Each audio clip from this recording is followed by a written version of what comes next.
Our dream vacations are inspired by what we see on screen. So with our partners, we've created a first-of-its-kind shoppable streaming platform with Brand USA as our first major partner. Go USA TV provides a new way for viewers to watch travel content, shop and explore experiences, and book travel, all in real time. So join us as we lead the way in entertainment tourism.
Our dream vacations are inspired by what we see on screen.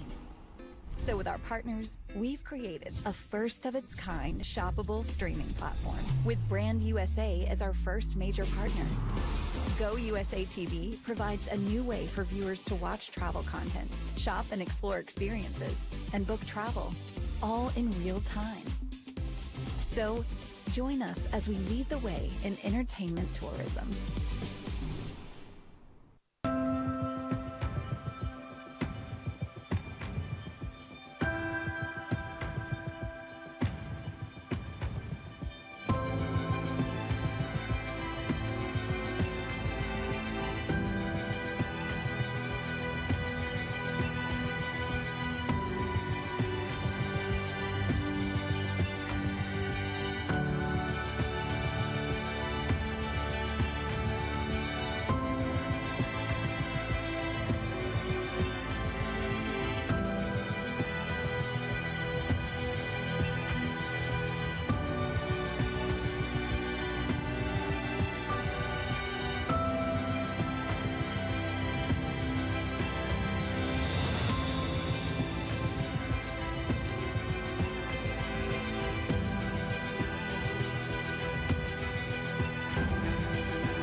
Our dream vacations are inspired by what we see on screen.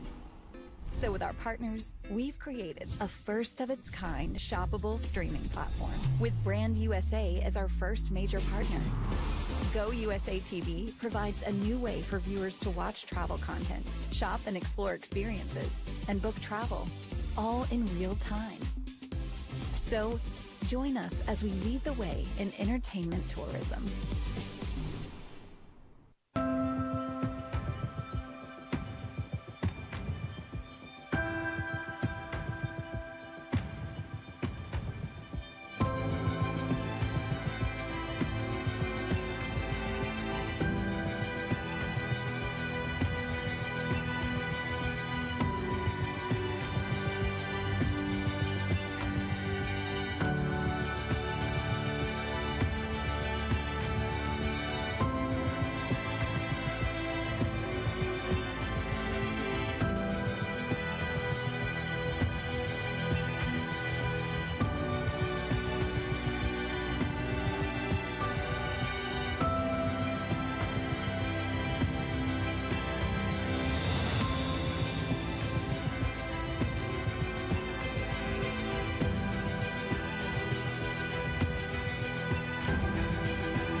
Our dream vacations are inspired by what we see on screen. So with our partners, we've created a first-of-its-kind shoppable streaming platform with Brand USA as our first major partner. Go USA TV provides a new way for viewers to watch travel content, shop and explore experiences, and book travel, all in real time. So, join us as we lead the way in entertainment tourism.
Our dream vacations are inspired by what we see on screen.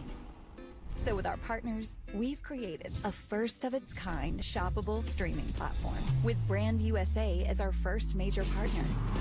Go USA TV provides a new way for viewers to watch travel content, shop and explore experiences, and book travel, all in real time. So, join us as we lead the way.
Check 1. Check 2, 1, 2, 1, 2. Yep, cool.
Good morning.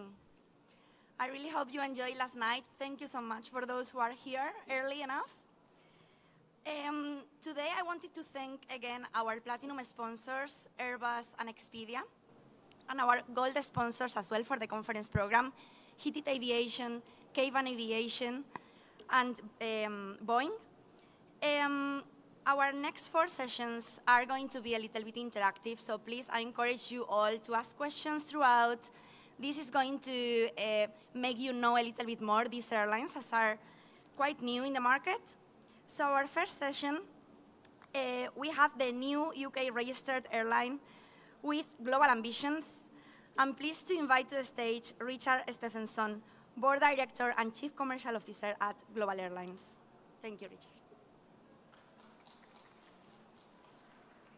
Well, good morning, everybody. It's always a pleasure to be the warm-up act for everybody else that's going to follow today. Getting the morning slots, first slot in the morning on the last day of a conference is always a joy for any speaker. But it's a particular privilege and pleasure for me today because I get to tell you all about, I think, the most exciting thing that I've ever got to do in my career, and that's start an airline. Now, Lucia mentioned that this is going to be an interactive session, and we're going to start right now. How many people in this room would love the opportunity to start an airline? Anyway, it's been lovely. Thank you very much. and we'll try again next year. Now, come on, this is the most amazing thing ever. How many of you are aviation geeks? How many of you love the aviation industry?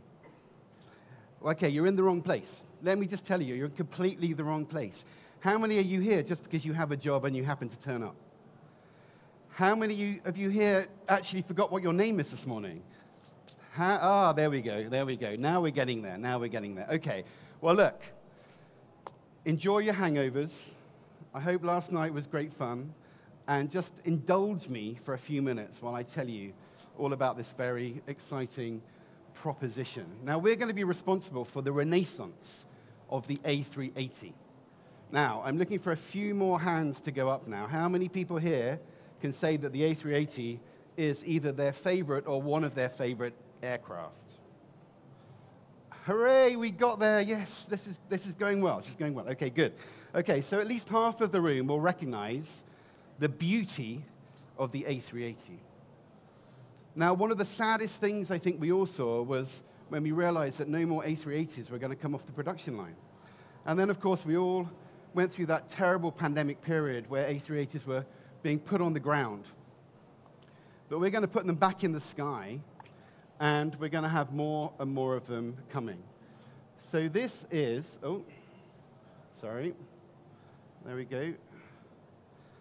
Clearly, it's the morning slot. Okay, so we are founded by a guy called James Asquith. Now, James has a huge background in aviation, and he has huge vision, huge ambition. His father was a captain with various airlines, and he grew up in the aviation industry. At the age of 8 years old, he wrote a school project and told his teacher all about how he was going to set up an airline called Global Airlines when he was older.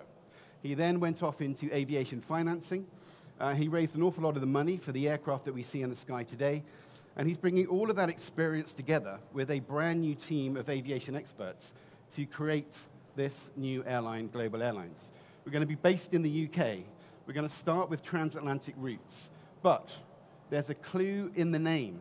This is not just about transatlantic operations. This is actually about global operations and a very ambitious project and strategy for the coming 5 to 10 years as we get everything up off of the ground.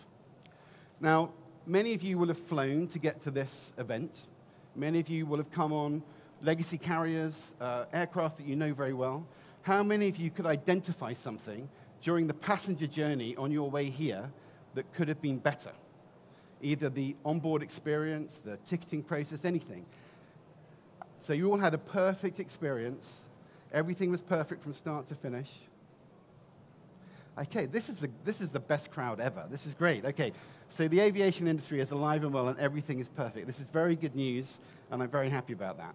But what we're looking to do here is to bring back the golden age of air travel and actually make it better and better, to elevate all of the standards. And this is what we're going to be flying. This is where we're going. Our new expert team of people with a safety background, operations, finance, yield management, everything that you could possibly imagine that you need to create a new airline is now coming together. And we very much hope to see our first aircraft in the sky by the end of this year as we bring it across to Europe to start our refurbishment program that will then lead to that upgraded, uplifted cabin experience that everybody wants to experience. And this is not just going to be about premium services. It's going to be about all services. It's going to be about offering a premium service in every cabin. We're going to have first, business, and economy. And it doesn't matter where you sit on the aircraft. It doesn't matter which ticket you buy. What matters is that you're going to experience that return to the golden age of air travel, and you're going to experience that elevated proposition that really it's hard to find in the aviation world at the moment. So, the A380. I'm now going to do something very risky, and I'm going to offer prizes.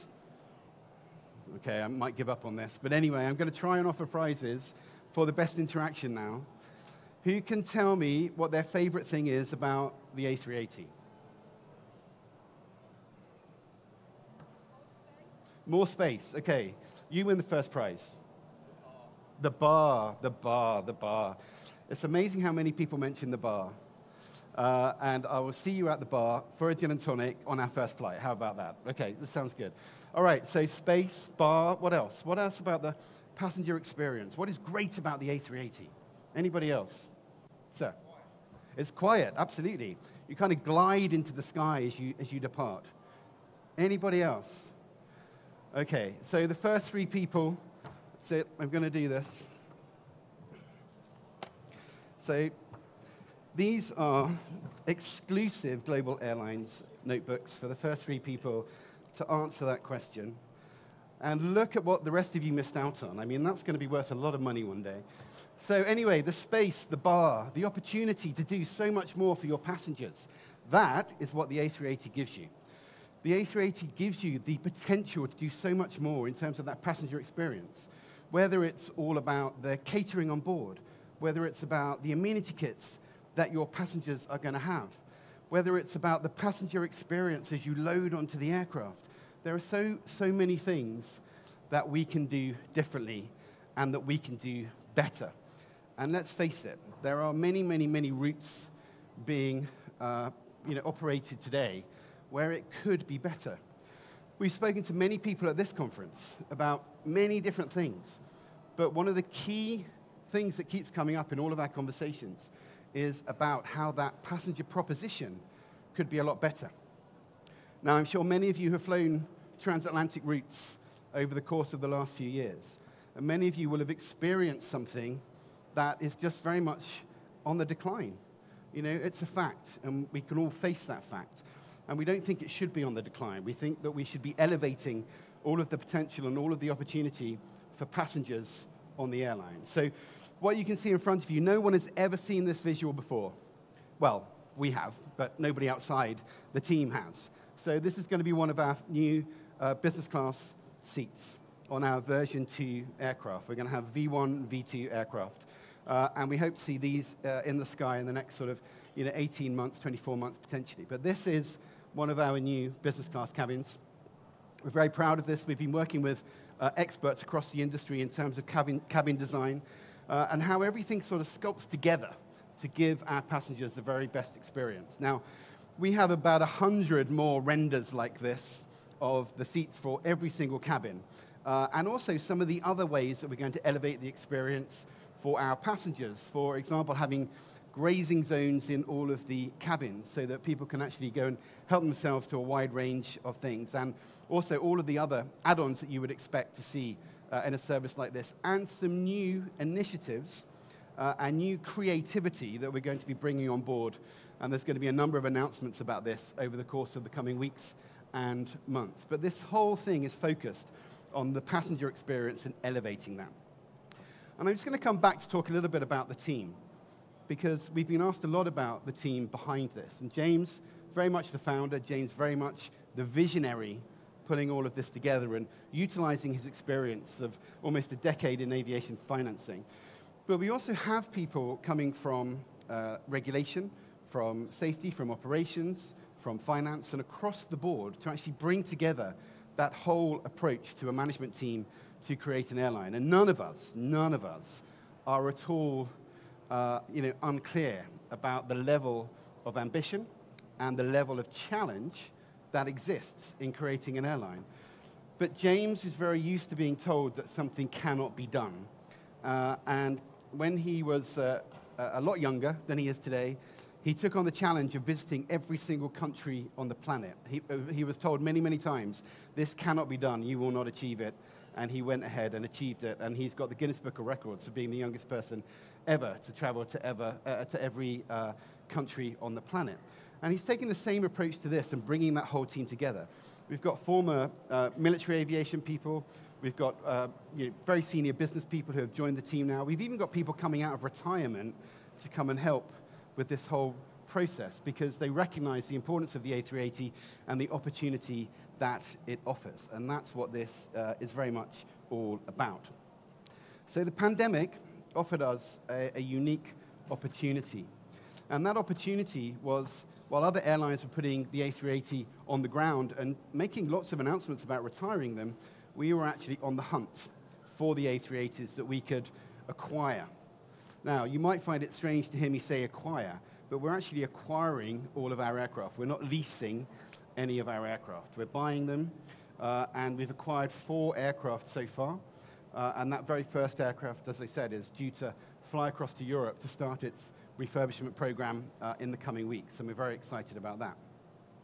Now, we also recognize that when you come to do a project like this, there might be a bit of skepticism out there about how we do it, about how we get it all off the ground.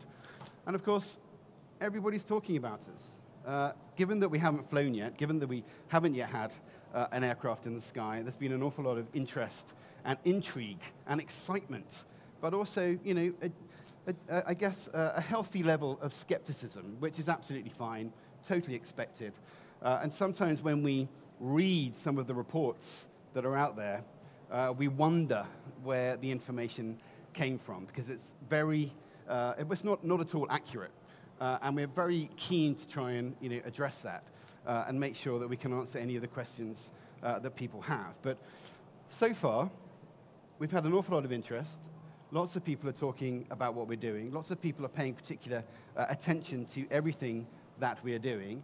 And over the course of the next few months, an awful lot more is going to be coming out, certainly in terms of our approach to the regulatory requirements, in terms to our approach to the transatlantic requirements, and also in terms of our approach to the whole global operation that we are creating here.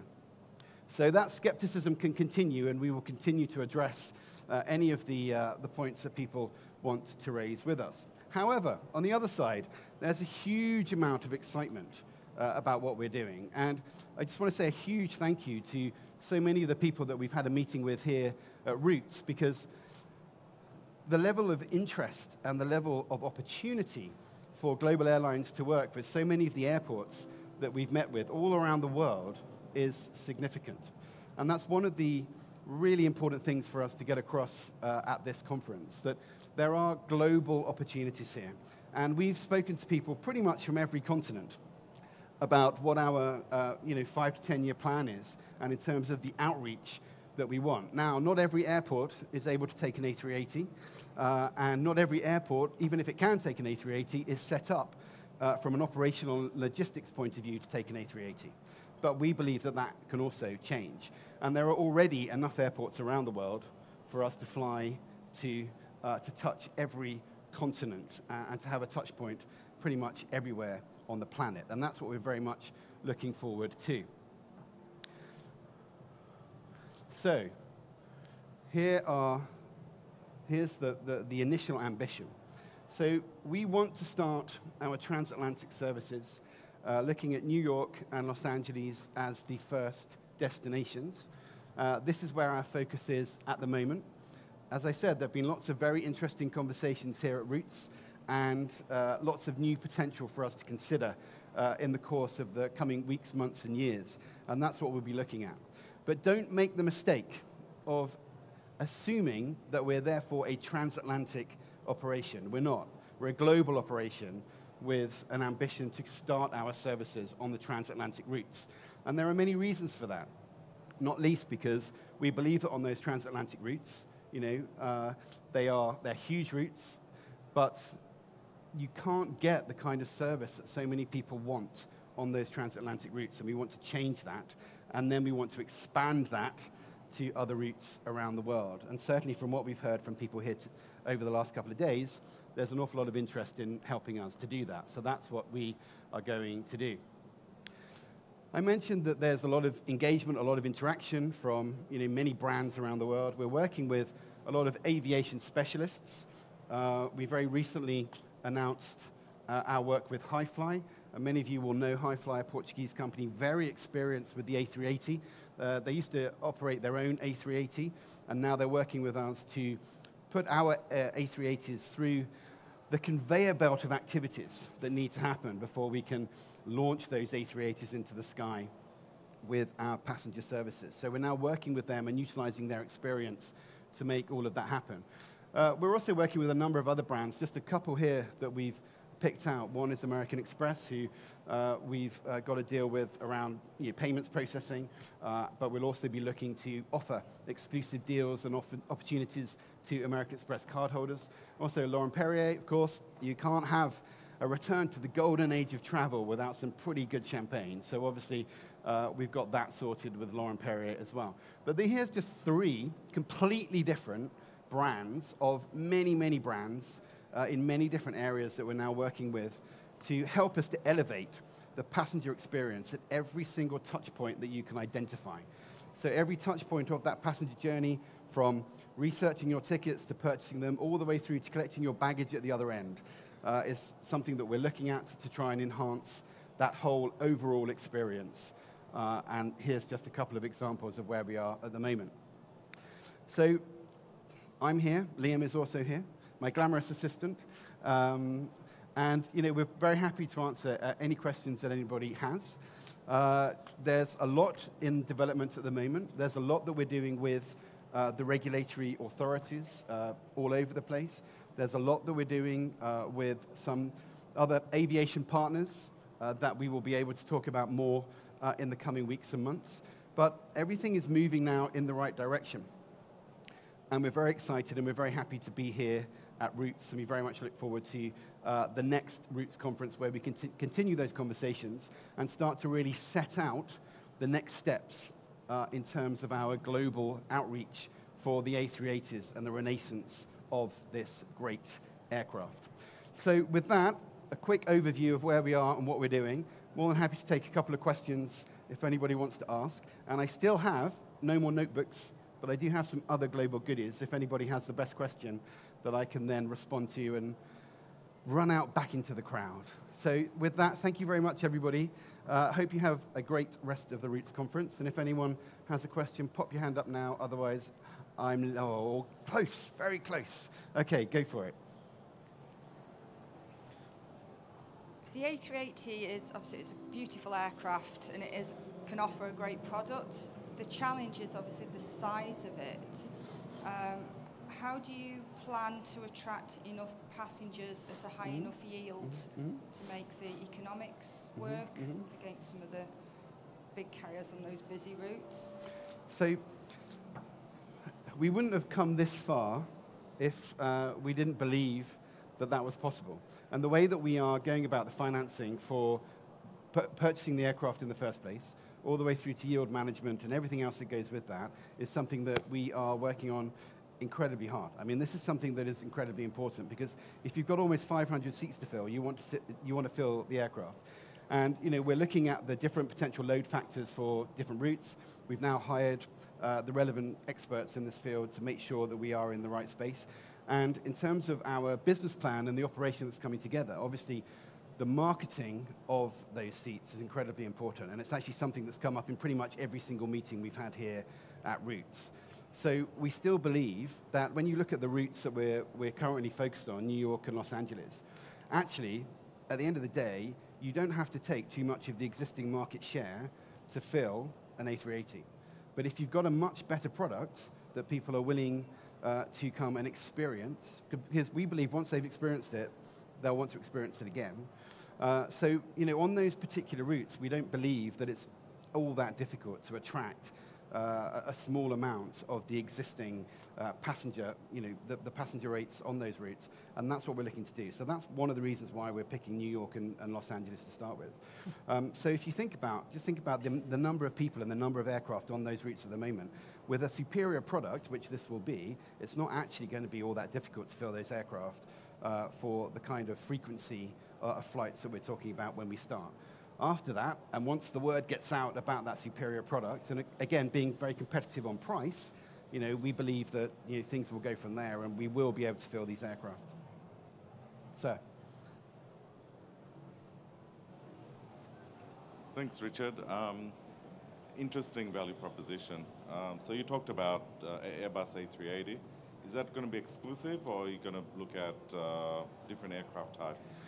So the plan at the moment is that it's exclusively A380, really for all the reasons that we've talked about now, and also because of the opportunity with the A380 as it currently exists. Because there are A380s out there where the existing operator is not looking to utilize them in the future, and therefore, from many different points of view, there's a big opportunity there for a new entrant to actually pick up those assets and to operate them and to succeed where others haven't been able to succeed.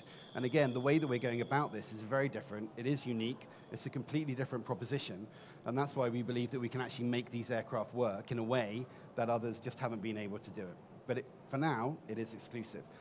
In the future, who knows? You have to leave these things slightly open for the future. But at this point, we are exclusively A380. As I said, we've already acquired the first 4, and now we're in discussions about the next ones to join the fleet on top of those. Really? Oh. Good morning, Victoria Hello. Moores. Victoria Moores with Air Transport World. 3 questions, if I may. Hopefully they're all quite quick answers. One of the questions that people are asking is about the reconfiguration cost on the A380, and I know that you're planning to go with that dual configuration before going over to the 2.0. Are you willing to comment on the reconfiguration cost to set that straight for what it's going to be for you? Mm-hmm. Second question is, you mentioned about the frequencies that you're going to operate at aren't going to be too hard to fill. What kind of initial frequencies are you looking at? Yep. Finally, you mentioned more A380s. Yep. How many more are you negotiating for? Okay, so frequency. The plan at the moment is when we start operations daily to New York, 4 times weekly to Los Angeles. In terms of refurbishment costs, yes, all completely costed with 2 expert organizations. I can't mention the names right now because we're about to announce them, but let's talk afterwards because they're names that you will know. And yes, I'm more than happy to talk to you about that afterwards as well. But yes, fully costed, and actually for the V1, it's actually nowhere near what you would expect it to be. And again, that's due to the fact that we've negotiated it incredibly hard. We've been working with these organizations for quite a long time now. And it's not just about the cost of the first reconfiguration, it's actually about the long-term plan and working in partnership with these organizations. So more than happy to pick that up with you. And the third one was, sorry, I can't remember. That's a great question. So if you think about any of the A380s that are currently out there, either on the market or with big question marks over them, we will be either already in conversations about them or identifying the right way to have that conversation. So the answer to the question is I can't actually give you a physical number. I can't say 10, 6, 15, because the answer is we are at various stages of conversations with different organizations. But certainly if there's an A380 out there that you know about, tell me, because trust me, we'll want to have that conversation. So the more the merrier, as we work through the plans for the next 5 to 10 years, because when you acquire an aircraft, it doesn't have to be done immediately. These things can take time, and that's what we're looking at. We're looking at how we develop the fleet over the course of the next 5 to 10 years. We're identifying where all of those aircraft could come from, because some operators are still operating them, but they may well not be in the future, and therefore we're keeping tabs on as many as we can. I think there were 251 A380s that came off the production line. And I think we're pretty clear on where most of them are. So, certainly done the homework there. All right. Okay, well, I think, sorry. Was there one more question? Yes, just a quick one. How old is this plane? The plane, how old is it? How old is the In plane, terms of the aircraft? age, original production. On the first one, actually, do you know, I'm not entirely sure. Let me find out and I'll come back to you.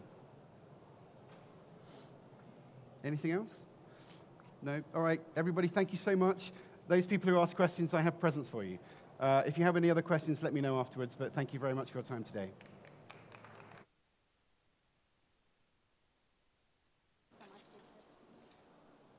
Thank you so much, Richard, and everyone who attended the session. We are really excited to see what's Global Airlines' future ahead. Our next session is another airline. This is the world's first low-cost on-demand airline. And in a couple of minutes, I will be delighted to invite the managing director on the stage. Please don't go anywhere. We will come back in a couple of minutes. Thank you.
Thank you, Ian. Welcome back, everyone, and thank you who stayed for this session. I would like to invite to the stage Tomislav Lang, Managing Director and Founder at Flybe. We are really excited to hear from you. Thank you. Hello. Yes, hi. Well, not too many people here, doesn't matter. First of all, good morning, everyone. Thank you to Roots for having us on the stage. I'm in my 23rd year of aviation, and I'm going to present to you a new novelty of how aviation, from our point of view, has to be solved. The first time I entered Roots was 2010 in Toulouse, when we had this big Icelandic eruption and nobody could arrive to Toulouse. In that time, I was founder and owner of Skywork Airlines, a small regional airline from Switzerland. At the end of my time with Skywork Airlines, we transported more than 250,000 passengers to 35 airports. And Roots was one of the key players here to help us to connect to all of these airports. Well, over the course of the last years, I thought about how can we bring back regional aviation to the airports that are not connected and that we need to connect in the future much better. And today, technology is much better evolved. We have novelty of aircraft. Since yesterday, we have announced the order of additional 25 fully electric aircraft with aviation. This partnership is growing. In the course of today, we will announce a very nice cooperation with one of the first airports in Sweden that commit to our product. And today, I want to introduce to you the world's first on-demand airline. So, what is it all about? We have a huge overload on the main core routes and mobility as we know it today. So, Flybe is not here to compete with the big airlines on the big trunk routes. They do their job perfect. So Lufthansa, Qantas, Global will do perfect fine on the big airports. But what we don't have is a good connection to decentral regional markets. If you look at traffic today, car, train, you will already need 45 minutes to the airport here in Istanbul. Then you will fly 3, 4, 5, 6, 7 hours to arrive. And then you will need another hour or two to get to your final point of destination. Well, this, with our novelty of aircraft, with our algorithms, with our AI that we have produced ourselves, we can make on-demand travel happen, where our customers will basically decide on where and how to fly. So the first big difference to all the airports here in the future when we arrive at routes, so we are planning to commit first operation 25, sell tickets 24, is that we won't be talking about your catchment area as such. We will need to look into all destinations that cover 100 to 900 kilometers from your airport in order to be connected faster and better. Because that's the promise that we give to our customers, that we will always connect them faster and better. Just as a short example, in Germany, I talked to so many people and they say, oh, in Germany you have such a great railway system. Well, actually we don't. In the year before we had the COVID hits, the German railway had more than 3 million minutes of delay. That comes at more than 2,500 days of not being connected well with a train. And if you look at the investments you need to do in order to build highways, 40 kilometers of highway come at cost of more than 100 million euros. Same for railway. So we have all of this beautiful infrastructure, but nobody's using it. Therefore, we said, okay, but we need a different approach, right? We cannot just go regional and fly a scheduled service because these markets are too thin to be connected on a daily basis. But the beauty of it is there is a lot of plenty smaller airports that all of these regions have a need for being connected depending on the demand of the customers. So utilizing existing infrastructure, worldwide we have more than 22,000 unconnected regional airports on a service that actually can bring demand to your airports. In Germany and Europe alone, it's 3,400 airports that are not being used for general service.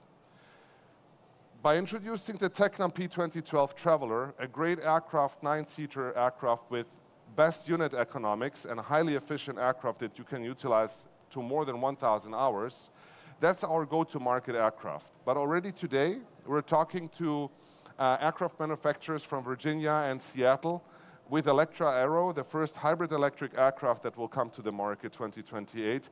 We are also paving the future of sustainability. Because let's not forget, aviation, even if we only produce 3.5% of the overall CO2 emissions, people see us, people smell us, people hear us, and that's what people don't like, and politicians love to use that as an argument that we are not needed. But actually, aviation is needed. I mean, it's a proof. Demand is growing, growing, growing. We don't have space to evolve. So since yesterday, as I said, with aviation, we have signed 25 LOI committed aircraft for 2030 to enter into service. Now, the beauty of what we do is on how you as our customer will book your flights. It's a totally different approach. So every flight you will see in our system is bookable. But you will tell us your preferred time of departure, you will tell us your preferred time of arrival, and you will tell us your preferred destination you want to travel to. So hundreds and thousands of passengers will enter their booking into our system. If it's bookable, we fly it. It's not a maybe, it's a guaranteed booking you will get. Every customer will get that. The difference is you, with the time frame, the more flexibility you give to our algorithms and our AI, the cheaper your ticket gets. All right? So, for example, I will say, well, I need to get to Antalya, but if you bring me there through Sabiha Gökçen with one stop, and I only pay 90 euros, but I'm still faster there than with a car, I'll book the ticket. Maybe you will tell us that you need to go to Antalya tomorrow directly, and you need to arrive there not later than 9 o'clock. So hundreds of these bookings that we have fueled in our system, and our prototype is already working on that, will combine the best fit network to our passengers. 3 days before departures, we finally lock in the schedule. Once the schedule is locked, you can still book the flights, but that's then back on the classical approach. What you get is what you pay. There is no flexibility anymore, because at a certain time we also need to start operating and informing our customers and also partners when and where we will arrive. So we envision 130 aircraft in operation by 2035, because with 9-seater aircraft, we need to be super efficient. We have the right unit economics on the aircraft. We have the right business model. And just to tell you, this is not a high exclusive service. This is a service that we call low-cost on-demand service, but low-cost from an efficiency and optimization perspective. It's all about optimizing the system day by day and getting better. So you could have tickets all down to 80 euros. It comes at flexibility, since we won't guarantee you to connect you immediately. You might have to stop, or your time frame will be quite long, but we will guarantee you to be flown. If you want to fly directly and you restrict our system, the tickets will range somewhere around 500 to maximum 600 euros, just like you would book a flight ticket with any other airline on a high economy price ticket sales. So, to connect you a little bit with my former company, since your personal way to fly was the slogan of Skyback Airlines, we took that here as well, because that is the next gen of personally flying, since we connect you faster, better, and closer. As you can see, our algorithm and our software is ready to go. We're just about to deploy 2024 for ticket sales. There's still a few things to be done on the software. But if you look into the advanced air mobility sector that I understand today doesn't seem yet that interesting for big airports or markets that are not set yet. But please look into the future. European Union tells us that by 2050, fossil fuel flight is forbidden within European regions. Other countries will do the same. It's a political issue. Once they decide it, we have to find a solution for that. We will not be able to fly hybrid electric aircraft if we don't have the right market for that. Because I hardly can believe that the airport of Frankfurt Main would like to host a 9 or 19-seater in a prime time slot at the airport just to become more sustainable. So we have to find a different way to keep up with what we do with most modern aircraft, Airbus, Boeing, whatever is out there, and be more efficient on the current fossil fuel technology. But before we start hybrid electric, or any other kind of fuel that we need for our big aircraft, we need to test it on smaller scaled businesses. And this small scale business for regional airports comes with a very example and easy connection explanation. So with our aircraft, we can land at airfields below 900 meters. With the Electra, we can land at airfields below 200 meters. Why is that? The Electra has a so-called e-stall technology. They don't need much runway in order to take off. So we could even connect future advanced air mobility, vertiports, new airports that you want to build even closer to your city to be connected much closer than before. But we took the example of Bremerhaven to Rosenheim. Who would ever think that you can fly in there? But actually, in the future, it is possible. And if you look how much time it takes you by train or by car, it's just obvious that it's faster to fly. And also quoting my father here, since I had my first flight with 13 days of age, my father was general manager for many other airlines, the most beautiful way to fly, to travel is to fly, and is to take the air transport. It's comfortable, it's organized, it's clean, we have our processes, and it's the safest way to fly and to travel from one point to the other. Statistics prove it. Friedrichshafen, Brunswick, Barcelona, Turin. I mean, look at that. 13 hours train, 2 hours flight. Lodz to Budapest, 14 hours. And we can do that in 140. Just a few examples, and I think already now you have, please look onto the map. Then next time you go home, think about, when you travel on your roads, how many signs you will see that there is a small regional airfield just next and close to you. There is many of them. And my goal is to provide, within a range of 25 kilometers radius to all of our future customers, the possibility to fly. And the great thing is, it will put into your hands. Just really quickly on the market, we're positioning ourselves very clearly between the full on-demand operators that operate today, ultra-high net worth individuals who can afford to fly for 30,000, 40,000 euros at a flight cost hour of 5,000 to 10,000 euros. You get that with Flyve. Our flight hourly cost comes at 450 euros. 450 euros, this is the cost of the Tecnam P2012. And then a business model starts to make sense. It didn't make sense in my Skywork Airlines times because with Dornier 328, great aircraft, we couldn't match prices on our hourly cost below 3,000 euros. So you do have 31 seats, still divide that by an average load factor on regional routes of 50 to 60%, your ticket has to be higher than 400, 500 euros in average. You cannot do that on 365 days.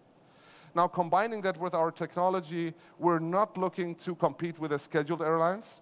As I said, they do that much better. We much more look into partnering with them. There's one or the other already looking into that service.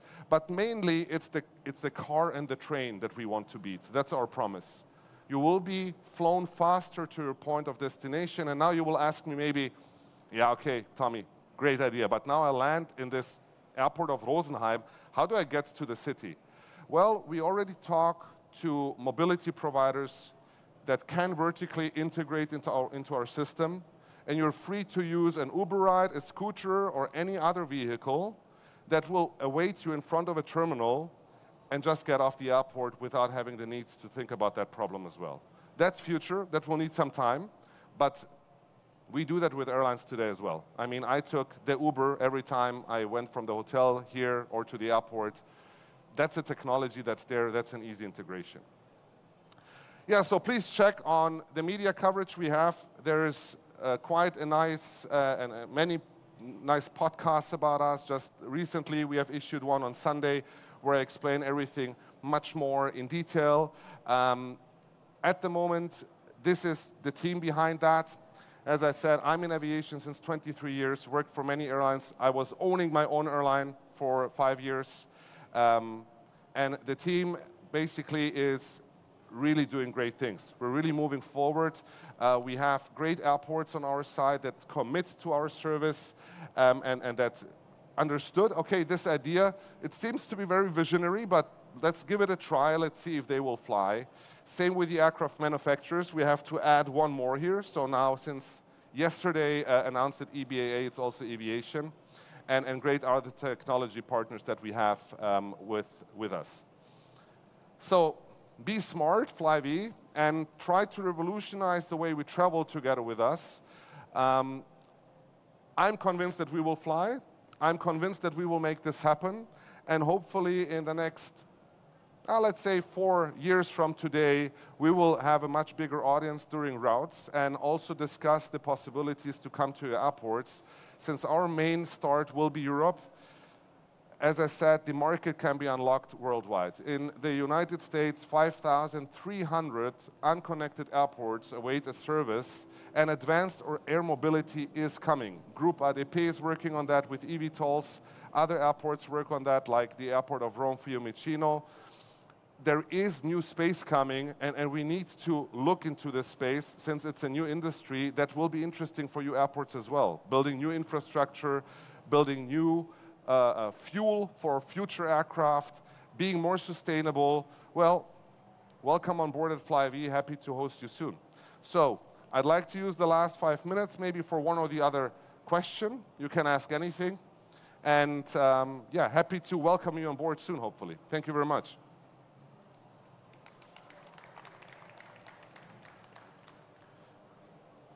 Any questions? Thank you. Thank you, and good morning. What is the seating capacity of these planes, number one? And number two, what happens if you have only one customer traveling from A to B at 900-kilometer distance? Great question, thank you. So on the first one, our capacity is 9 seats at the beginning, but we didn't choose the 9 seat because we love the 9 seat.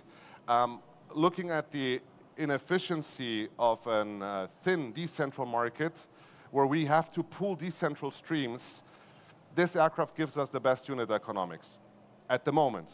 But this is not to be said that this is the limit. Realistically, 19, 31 seats is something that you can fill on decentral markets. Regulatory-wise, if you want to have a much easier working stream, or not having the big check-in counters, or not having the need to have big parking lots, going above 31 seats will be tricky. So that was reason number one. So 9 seats, but we can scale into 19 to 31 seats. There is already aircraft on hybrid electric powertrains that are being planned to do that. Why is that? The 9 seat for future aircraft is the most realistic they can get on a range from 100 to 400 kilometers with car and battery technology. So it has also a technology limit how many seats you can fill, since you need to carry all of these heavy batteries. On your second question, if we only have one passenger, then I have to talk to my co-partner Anton, who's responsible for all commercial needs. Then he did something wrong. But that will happen at the beginning, like with every airline, where you don't fill your seats at the beginning. But we are flying, so it's not a let's can service if it's booked and our algorithms have not solved the puzzle correctly. Well, then this one seat was a mistake, a glitch in the matrix, and then we have to check on the algorithm. This is why we have to start today very small. It makes no sense to start with hundreds of aircraft, because with this 4 aircraft, we have to test the mathematics in behind that Elvina and Anton have produced, and they will constantly need to reassure the algorithm with all of the constraints that come to the system and adapt it day by day, so the software part is very heavy that we have in the back. So the goal is to achieve an average load factor of 30 to 40% in the first 2 years, because with that, we can already prove positive unit economics, which will be interesting to our investors, because the sooner we can prove that the operation is not burning money, that makes the whole business case to look more positive than if we would be running below that unit economics. I hope this answered your question.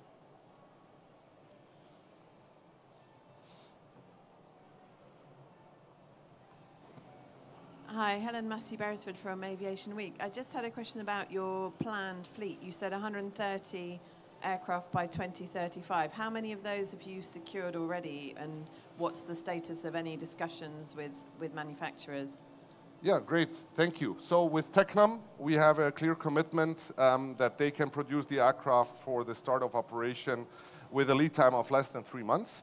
We're closely connected to them and have a strong partnership with them, since this aircraft was produced formerly for Cape Air, who ordered 100 aircraft. I think they have 50-ish aircraft on operation at the moment. Many other customers worldwide use this aircraft, so there the clear commitment is, as soon as we're ready, we will have this aircraft in our fleet. With Electra and with Aviation, it depends a little bit on their type certification to their program. There is a little easier way that they have committed to, since they will go on a CS23 type certification, which is basically not changing the whole world of aviation. It's using this new propulsion technology where TC is achievable by 28, 29. Both aviation manufacturers have understood, and this is why we have this close partnerships, that first of all, we can give them all the data they need in order to grow their business. We can give the operational knowledge they need in order to build the right fit aircraft for the right market. And on Electra, we have 100 aircraft exclusively available for us for Europe. And as I said, with Aviation, the first 25 with another option of 25, depending on when the TC will be issued. But that's planned for 2028 onwards to really become the first airline to fly a hybrid electric aircraft to achieve the sustainability goals that we have. I think my time is over, Lucia. If there is one more question.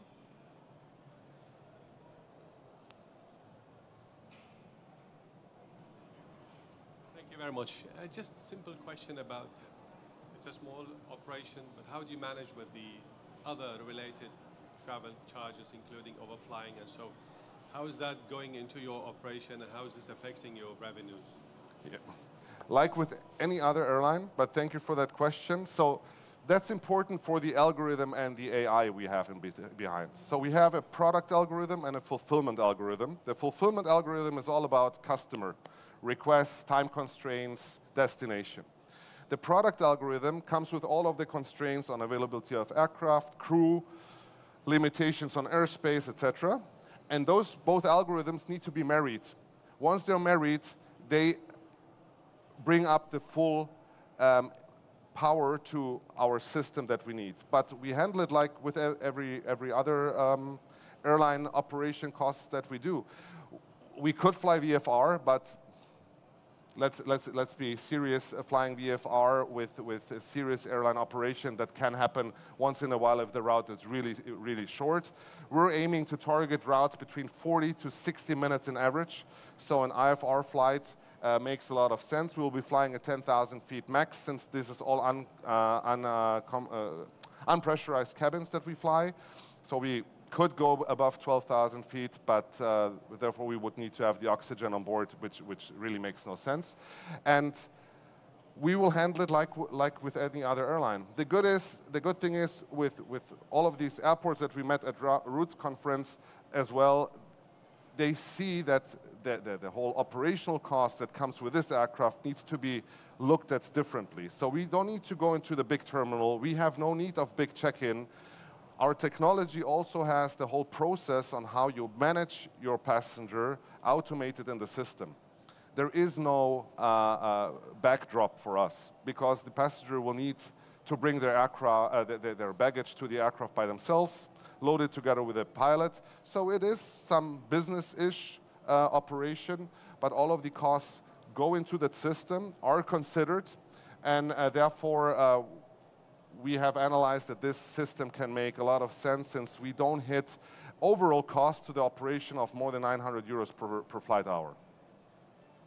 And that becomes very interesting then. Exactly. All right. Thank you so much. I hope we see each other in the next few hours again, and wish you a great Roots conference and good travel back home. Think about us when the travel takes too much time. We could do that faster. Thank you very much. Thank you so much, Tomislav. Our next speaker is going to talk about the Korea's first hybrid airline. We will start in a couple of minutes, so please remain with us. Thank you.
Hello. Thank you so much for those who stayed. Our next session, as I said, is to know a little bit more about the Korea's first hybrid airline. So I would like, please, to introduce to the stage Ryan Park, a strategy planning manager at Air Premia. Thank you.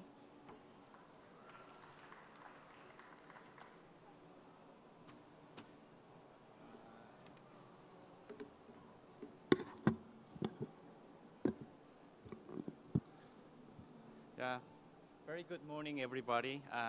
Firstly, I'd like to express my gratitude for taking your valuable time during this very busy show to join this session. I'm very happy that now I can secure 10 or 20 more persons in the world who get to know about Air Premia today. I'm Ryan Park from Strategy Planning Team, and I have been working for Air Premia since 2019. taking responsibility for network planning and partnership. Though we have quite little limited time today, hopefully I can provide you with some interesting facts about Air Premia's business concept and plan, and hopefully this could lead to exploring the future partnership with one of you guys. Okay, I'd like to start by giving you a brief explanation on Air Premia's footprint so far. Founded in 2017, Air Premia has obtained the air carrier license in 2019 and the AOC in 2021 from the Korean government, the 11th airline in South Korea. Unfortunately, we have encountered the corona pandemic from the very first phase of the operations, which caused most of the passenger traffic abroad to be frozen. And to survive this harsh era, we have preliminarily operated a domestic flight right after getting the AOC, and also operated a belly cargo dedicated operations in a number of international routes, including Singapore, Thailand, Vietnam, or Kyrgyzstan, as well as any passenger charter flights to Turkey, Ankara. And after this shaky pandemic start, we have launched the very first scheduled passenger flight to Singapore out of Seoul Incheon International Airport in July of last year. And currently, with 5 Boeing 787-9 aircraft, we are flying to Los Angeles, New York, Frankfurt, Bangkok, and Tokyo Narita, and more long-haul destinations are to be added. Next slide shows keywords of Air Premia's business model. With the unprecedented concept of a hybrid service carrier in Korean aviation market, Air Premia is, I can tell you that, uniquely positioned to provide a combination of state-of-the-art aircraft and reasonable prices and quality services to air traveler. I believe many of you remember that the rise and falls of many hybrid service carriers in aviation industry. But however, when we define ourselves as a hybrid service carrier, the core lies in serving the long-haul market with reasonable prices without having to abandon a premium service. We call this a balanced premium. In Korean aviation market, which have long been polarized by full-service airlines and low-cost carriers, Air Premia is setting up its own milestones for this new service concept. Now, customers who want to travel to USA or European continents don't need to give up their journey anymore due to the skyrocketed ticket fare. And business travelers can also expect a more reasonable budgeting with Air Premia's premium economy class instead of flying business class of legacy carrier. You know, as far as the operations out of the long-haul destinations in Korea is concerned, Air Premia is the only capable carrier other than Korean Air or Asiana Airlines. With its Boeing 787-9 aircraft, flying up to 13,500 kilometers, we can reach it to the far east coast of the US and the far west region of the European continent, while the existing Korean LCCs have no choice but to focus only on long-haul, short-haul or some medium-haul destinations with their narrow-body aircraft. Let me talk more on our aircraft. Air Premia is basically based on single fleet plan consisting solely of a Boeing 787-9 aircraft to pursue cost and operations efficiency. Dreamliners can realize more cargo revenue capacity, and types are up to 20% more fuel efficient than other airline types. You know, as of today, we are flying 5 aircraft and plan to introduce at least 2 additional aircraft every year. And this means we are going to fly 10 aircraft by 2025 and 15 aircraft by 2027. Of course, its rising popularity in the market has made it not easy for us to find additional aircraft, but to timely secure the needed aircraft, we are still discussing with major lessors all over the world. You know, given that the excellence of Dreamliners have already been approved in the market, I'm gonna waste your time by elaborating its characteristics more in detail. Yeah. Well, let's move on to the Premier seat configuration, consisting of only two classes. I mean, the Premium Economy class and Economy class. Of 309 seats in total, 56 seats are Premium Economy class, and 253 seats are for Economy class. Instead of offering a business class like other full-service carriers, the aircraft is equipped with the world's widest seat pitch, with 35 inches for economy class and 42 inches for premium economy class. You know, if my memory serves me right, globally, there exist very few airlines now who can beat this generous seat pitch, even when taking full-service carriers all over the world into account. And let's unpack this interesting detail about premium economy class a little further.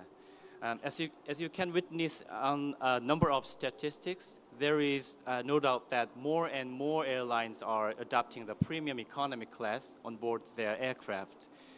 I can tell you that Air Premier is the first Korean carrier who offers the optimal and genuine premium economy class in true sense of the word.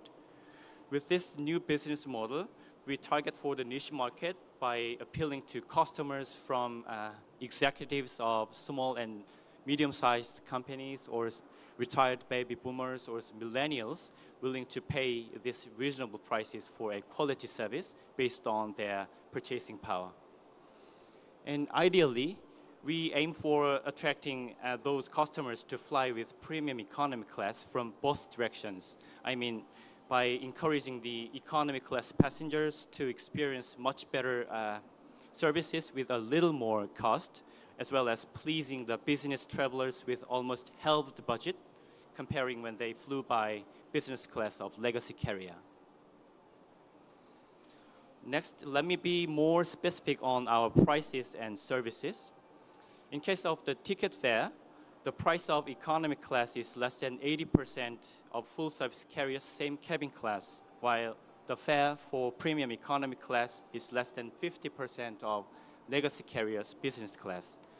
You know, the reason why I can keep talking this as a reasonable price is passengers still can expect the quality services on board equivalent to that of full-service carriers. More specifically, this includes, let alone the world's widest seat pitch that I mentioned before, a free baggage allowances, and fresh free meal, in-flight entertainment with the largest seatback monitors, and even the purchasable in-flight Wi-Fi connectivity. Of course, our premium economy passengers are served with a more premium services like priority check-in or boarding, or free alcohol drinkings, or free in-flight Wi-Fi connectivity. Based on this, Premier is getting a lot of recognitions from customers. Premier customers especially valued the attractiveness of our premium economy class with an excellent net promoter score of 91 points, according to our internal customer survey. So I think my next homework would be getting connected with Sam Chui to further promote our own services to more aviation geeks. So if anyone of you knows him well, please let me know. I'll treat him or her a doner kebab for lunch. Okay, then next comes our Premier's future network plan. To revisit our current operations, we are now flying to Los Angeles, New York, not JFK, but EWR Airport, and Frankfurt, Bangkok, and Tokyo Narita, and have just started the passenger charter services from Barcelona from early September. Though we have initially concentrated on route within Asia before starting the Trans-Pacific services to the US West Coast, moving forward, we are going to be laser focused on expanding our own network, mainly from the US or the European continent. Let's take a closer look on how Air Premier has been doing its operations on its long-haul destinations. For example, in LAX, since its first flight on October 29th last year, we have reached to the targeted load factor of 85% just in 2 months, and now competing with existing carriers shoulder to shoulder. Even more surprisingly, in EWR, where Premier began its operations on May 23rd this year, we outperformed the competitors from the very early phase of the operations, with recording over 90% of load factor. And this trend keeps its pace until now. In Frankfurt as well, as Premier's first stop in European market, we have cut up the market leader's load factor after a month of ramp-up period. I just want to translate this into the fact that there has existed a huge demand for traveling long-haul destinations that could not be covered by existing carriers. And Premier is smoothly reaching these long-haul markets by satisfying this passenger needs. More increasingly, it has turned out that the longer flight hour is, the greater need for premium economy class passengers have. Another data in our LAX operations, as you can see on the right graph, it has shown the passengers' preference for premium economy class when traveling long-haul destinations. You know, since April, the load factor of premium economy class has become higher than economy class. Now that Air Premier has established its bases both in the west and east coast of the US and promising routes in Frankfurt as well, our next mission would be to keep widening these long-haul destinations beyond current routes and simultaneously building wider feeder networks to strengthen these long-haul routes by attracting more connecting traffic. Though there are few candidate airports in the list of future destinations, both for long-haul and short-haul destinations, we are now wide open to discuss with any possible airports who have proved or promising market potential behind them, as well as any carriers who are interested on a Premier's network. So please do not hesitate to contact me anytime to explore any possible future opportunities for cooperation. Let me wrap up this brief explanation by revealing our mid-term financial projections. If everything goes according to plan, Premier expects to turn profit by 2024 and achieve around $1 billion revenue in 2027 with 15 aircraft. Surely, if I succeed in finding matched and promising airports or partner airlines here, I think I can update this chart with more rosy numbers. Well, this is it for a very quick briefing for Air Premier, and I hope this appeals good enough for some of you to request me a further discussion after this event. Thank you for listening, and wish you all a great success during this fantastic event. And lastly, please be reminded that the name of this session was All You Need to Know About Air Premier, and please feel free to ask any questions if you have. Thank you.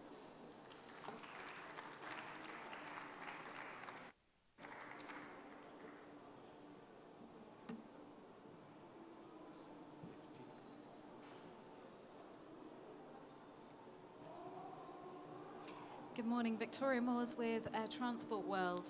Thank you. You mentioned during the presentation that some of the regions that you're looking at for your network development. I was wondering whether there are any upcoming destinations that you haven't announced yet that you're in final talks for. So whether you can be any more specific on some of the upcoming places where we'll see your aircraft. Yeah. Thank you. Thank you for a question. You know, all our possible destinations are heavily rely on the availability for additional aircraft, I mean. So now that just I mentioned on the slide, now that we plan to add only 2 additional aircraft next year, we just plan to expand our own existing network in LAX and EWR frequency to make it daily flight in next year. And other than that top priority, we are still looking for another long-haul destinations from USA or possibly from EU continent.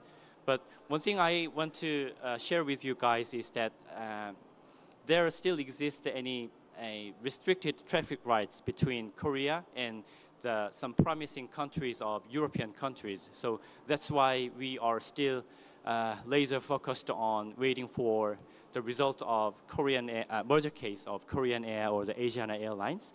That's why I personally think that there could be a huge opportunity for us if the merger case bodes well for a premiere in the near future.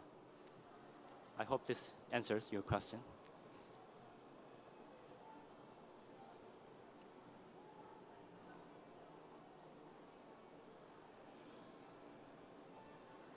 Okay. Thank you for listening. Thank you. Thank you so much, Ryan, and everyone who was here. We have a 15-minute break now, and we will be back with all you need to know from Thai Airways Thai Smile restructuring plan. So I wait for you here at 11:05. Thank you.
Welcome back, everyone. Hope you had the needed coffee today after a great evening last night. Our next speaker is going to talk, as I said, about the restructured plan about Thai Airways and Thai Smile. So I'm delighted to invite to the stage Titi Arayakun, Head of Scheduling at Thai Airways. Thank you, Titi.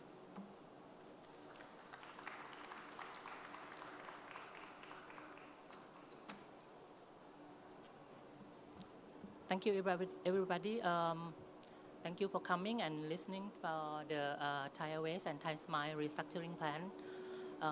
Actually, listen to the previous speaker, and I'm get a little bit jittering because I didn't prepare anything much. But anyway, let's just get into the point, okay?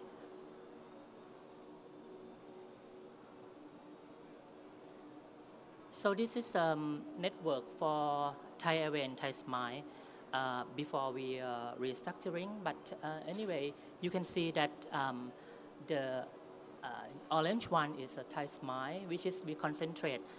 We have 20 aircraft, which we operate domestic or the domestic flight to connect with TG destination. Also, the concentration will be Indochina and some of the Indian route, which is will be Indian second destination. For the TG, our main point will be Europe. As you can see that we have Stockholm, we have Copenhagen, London, Frankfurt, Zurich, Paris, Munich, and we will have Istanbul soon, which is I hope that everybody will help us promote the flight to Istanbul, which is will open on the 1st of December. And after the COVID, we cut off some route that is not profitable for TG, and we concentrate only some route that make the profits for us, which is will be mostly it will be in Japan. As we go to Tokyo, flow flight, Narita and Haneda, and we also go to Sapporo,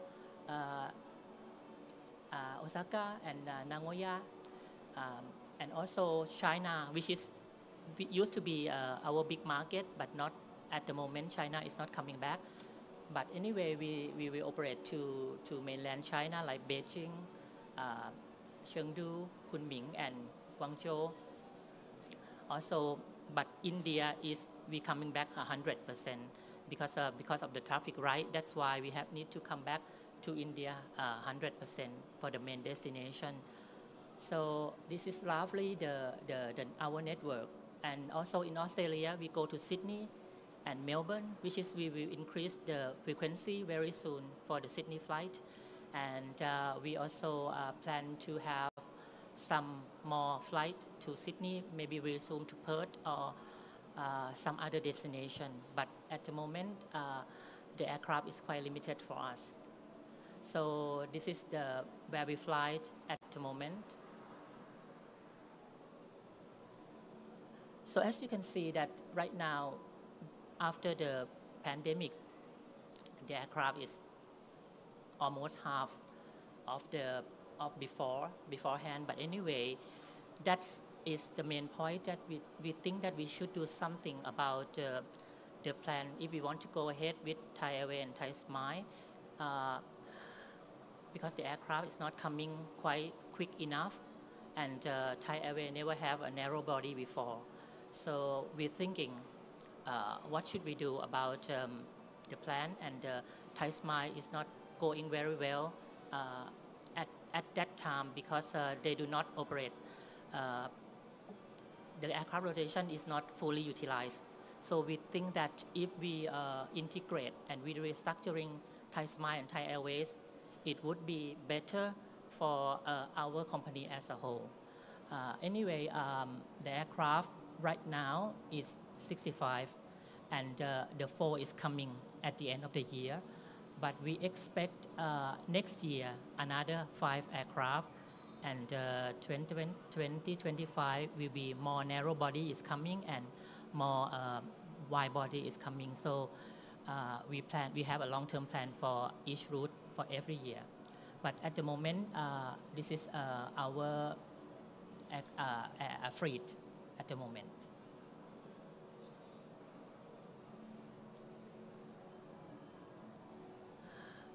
This is roughly the plan that we do the restructuring. First of all, the plan start around in May. So we bring 3 aircraft from Thai Smile to TG first to operate as a TG aircraft. So around June, July, there will be 4 aircraft is coming in, and we put into the route that we think that would be benefit to both. We put on Delhi at the moment because at that time India have some restriction about people get into the country. So we think that we better use the small aircraft to fit into the market, and also Bombay, and we put into the Rangoon and Dhaka, which is both 3 destinations used to be CTG, and we used 320 at that time in July, which is operate in July and 1st of July and 16th of July. And we try to bring the aircraft, 4 aircraft each month because of the crew. The crew is not enough, so we have to do the step by step. After July, in August and September, we bring another 4, 2 in September and another 2 in October, which is more concentrated in Indochina. We used to go to Vientiane and Phnom Penh, which is already start in 15th of August, and Ahmedabad, which is the second destination in India. We start in 1st of September. And then October this month, we just start 2 days ago, Kolkata, Kaohsiung and Penang, which is all Thai Smile route, which is now on TG brand. And the domestic will come a little bit quicker because of the government policy try to promote Chiang Mai. So we start Chiang Mai a little bit earlier. And also Saigon and Hanoi and Kathmandu will start from summer 24. So anyway, some of the domestic flight will operate by WE at the moment. So when at the end of October, every international route has been transferred from WE to TG. And then we do step by step to transfer the domestic flight, which is in November, we bring another 4 aircraft coming in, and we put it in the destination, which is 2 destinations, Phuket and Udon. We'll start from 1st of December.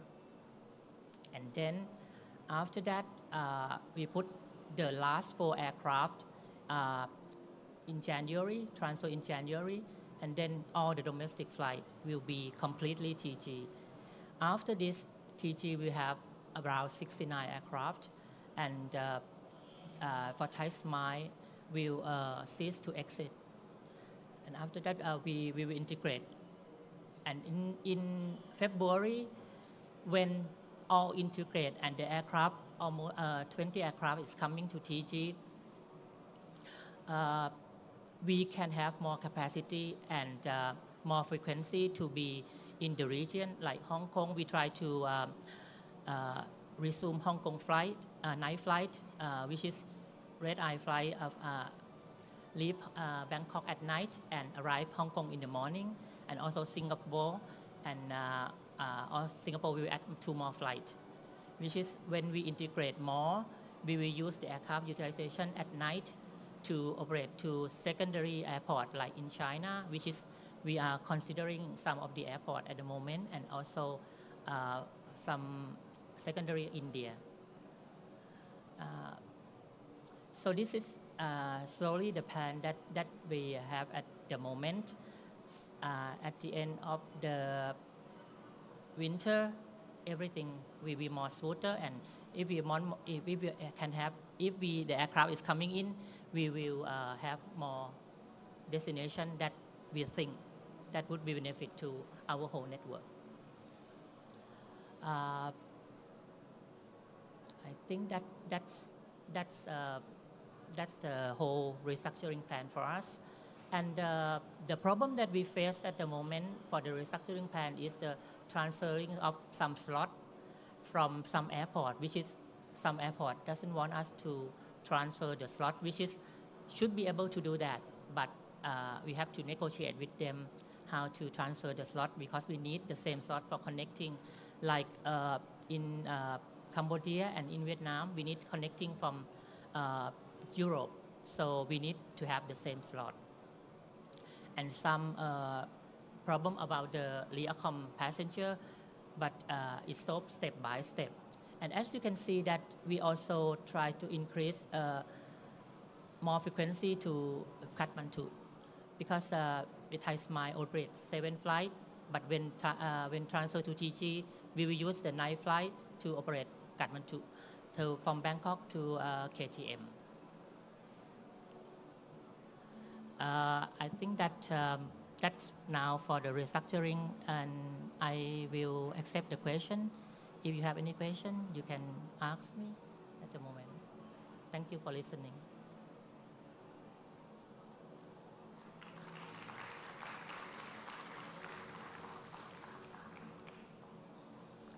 Any question?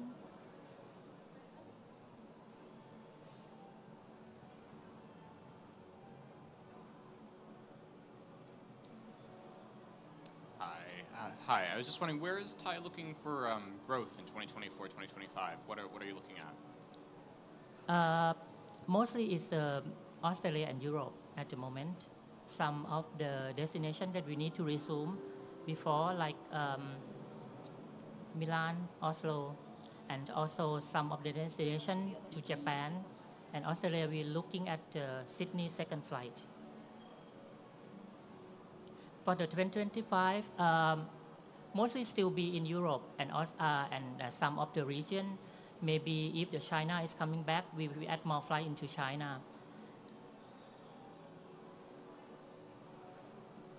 Any question?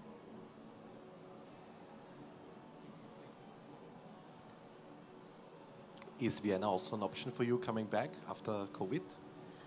A little bit difficult, but right now the flight is coming back around 70%, and it's quite good at the moment. The market is quite okay, so after the pandemic, it's good for us. I hope that it will continue like this. Is that answer your question?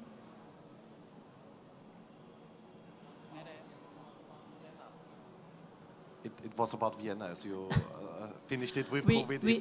We think about it, and it's in the plan maybe 2025 when we have more aircraft.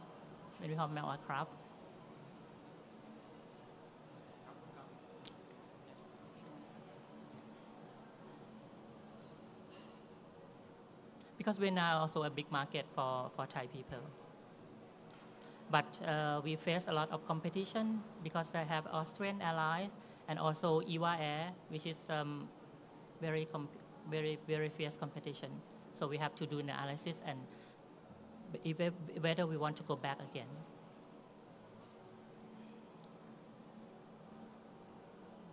Any more questions? Hello. May I know if Thai Airways plans to introduce a premium economy class in the near future, and also whether there will be outport lounges, like for instance, there should be one in Hong Kong before. Not sure whether it will reopen again. Thank you. We still have no plan for the premium economy at the moment, because I think that we would like, it's a little bit hard to sell on the premium economy. And the aircraft that we come bringing in the future, we do not have arranged for that. For the lounge, I cannot reply you for at that moment, but anyway, if you need the answer, I will give me your name card and I can write you back.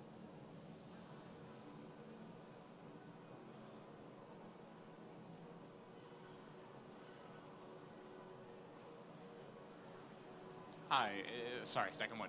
Is there any plan to resume flights to the U.S.? I think we are on the Cat 2 at the moment. So after Cat 2 is released, the plan is in the future because I think that marketing team would like to go back to US or the North America, but we have to see whether we have the aircraft that's suitable to go there. And I don't think it's going to be the direct traffic. It may have to transit in Incheon, which is we have not enough traffic right to do the Incheon Bangkok to the US. But anyway, let's get lift up from Cat 2 first, and then we might think about it when the aircraft is enough for us to do that.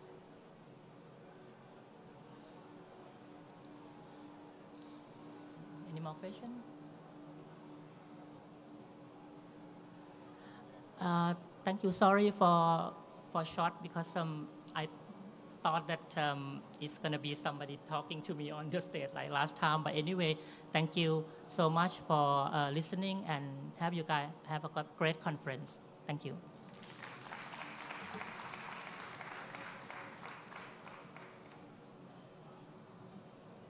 Thank you so much, Siti, and everyone who asked the questions. He will be around. Please approach him and ask anything you have about the restructuring plan for Thai Airways and Thai Smile.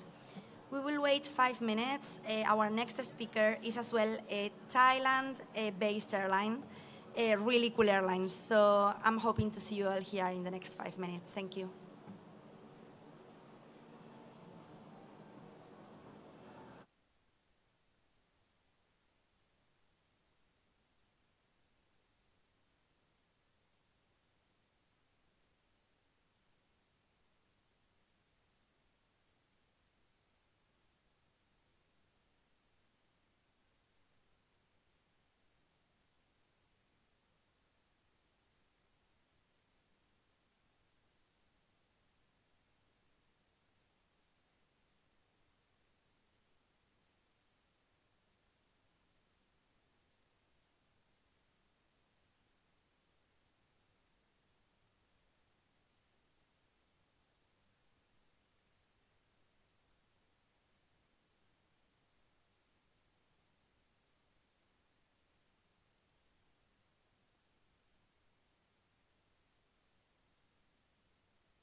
Welcome back, everyone. As I mentioned, I would like to introduce the soon-to-be long-haul airline based in Thailand. So please join me to welcome to the stage Charin Tatan, Head of Commercial at Really Cool Airlines. Thank you so much.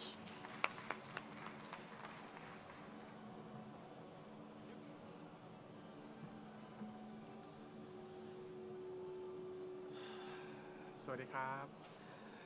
Good morning, ladies and gentlemen. So I know you were expecting maybe the CEO of our airlines, Mr. Pati Sarasin, but unfortunately he has last-minute priorities, and that is why I have to be a substitute. And apologize if it's not going very smoothly. I'm not like a very professional speaker. This is my first time on the podium, so yeah. Now, as you may be familiar more with Thai Airways, so we are Really Cool Airlines, a new airlines in Thailand, and yeah, we want to support our country to bring in more tourists back to Thailand.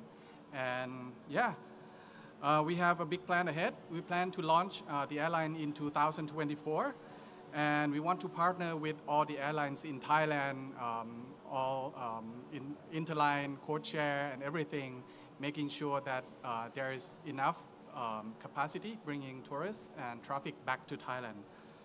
I don't want to give you too much away.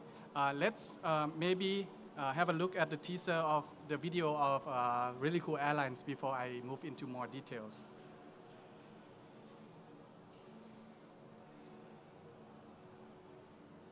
Oh, I think the slide may be mixed up a little bit.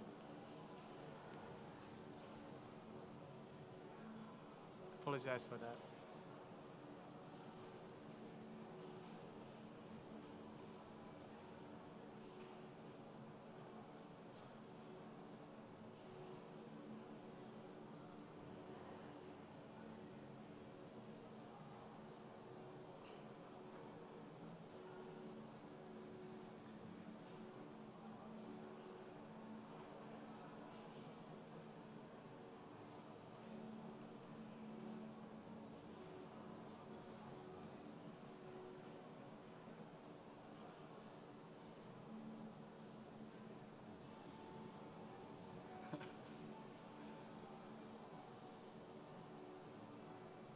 Is everything okay, or we can?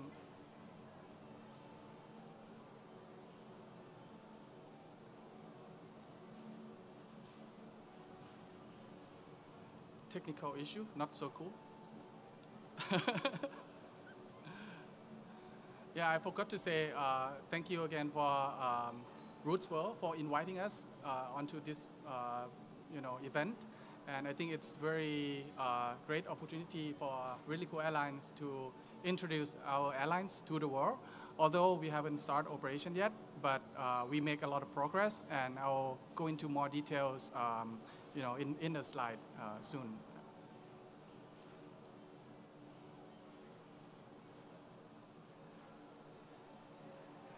And many of you may also see, the motto or something of Istanbul is the new cool, right? And it's kind of resemble Really Cool Airlines. So maybe you'll consider flying to Istanbul as well.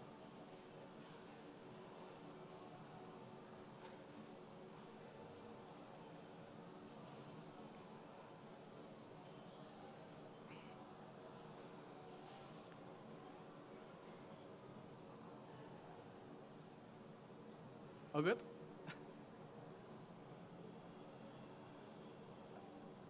I'm trying to just shuffle a little bit and bring in the teaser video so that I get less nervous. That's kind of my, noob tactic. But yeah, please bear with us. It's okay.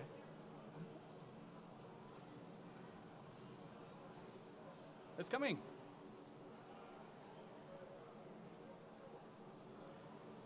Yes? Should I play?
No.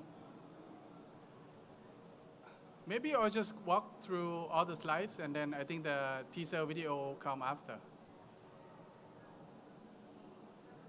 Maybe I'll just, give it. Oh, it's not. It's a last one that I gave, but it's fine. We don't need to watch the video. Well.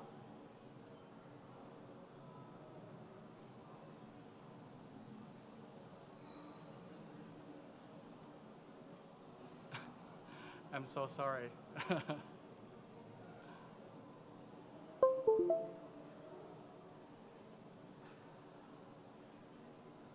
Okay, here's it.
Thank you. That's really helped me quite a lot, this video. Okay, so let's start off with the main presentation. Let's see if it's work. Okay, so I want to just cover 3 points only, like introducing really cool airlines, tell a little bit about who we are and our short-term plan, imminent plan for 2024.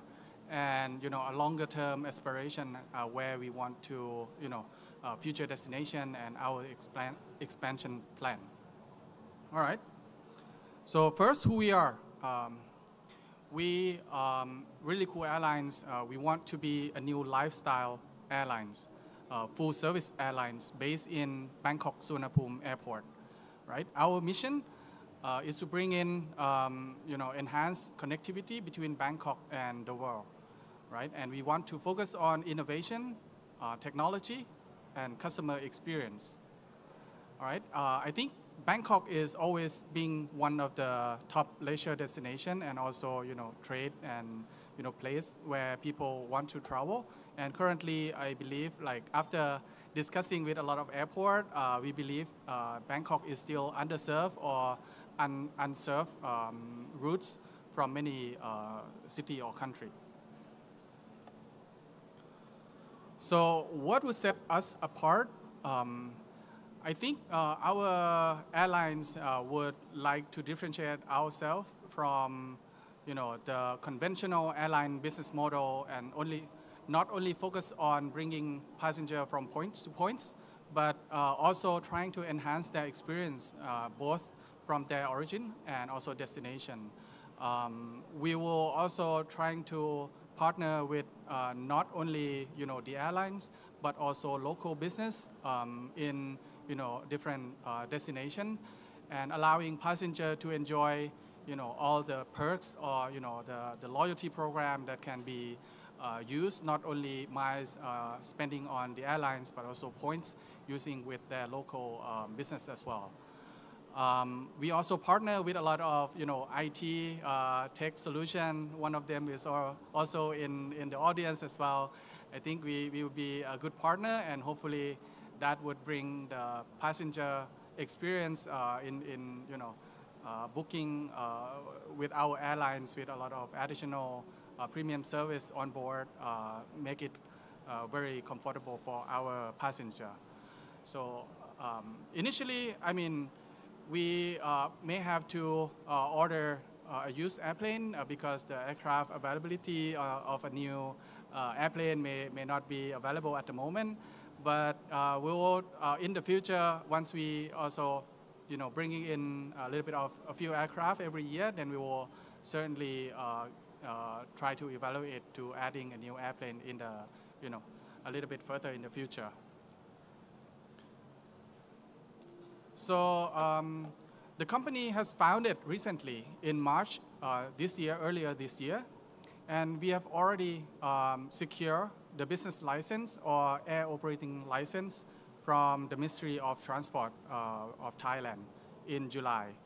And we are now on track to securing AOC, and we expect to receive sometimes in Q1, first quarter 2024. So our first fleet of aircraft would be Airbus A330, and the plan is to start off with 2 airplanes initially, and trying to add another 2 by the end of 2024. Currently, we actually have recruiting about more than 50 employees already, including on the commercial team in the headquarters, as well as some of the key, operation already. Actually, yesterday, our first batch of crew has already, joined the team, and it will take them around a few months to train and become the first batch of crew that help us certify the AOC. So where do we begin? All the great journey have to start somewhere. And next year would be our first operation. And I think there's no better place than, a key hub in Japan. So we have been actively discussing with Narita Airport as well as Nagoya Airport. They're over there. And also we actually have been discussing with a lot of key airports in Asia as well, including Singapore, Hong Kong, as well as Taipei and some of the airports in China. But I believe Japan would be one of the main focus in the destination coming in 2024. So then we will, in our vision, we will not just limit ourselves to just Asia and Japan. In 2025 onward, we will be exploring adding more fleet into, to really cool airlines, and the fleet will be a longer range. Hopefully, we will be able to find A350 or 787 and try to explore more destinations in Europe and Australia.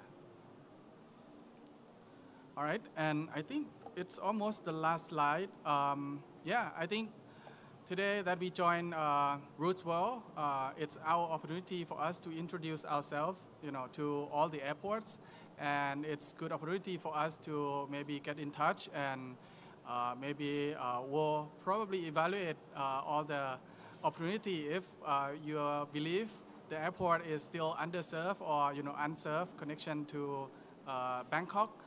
Really cool airlines could be, one of the options, and bringing a cool journey to your passenger back to Thailand. Yes, thank you very much for coming.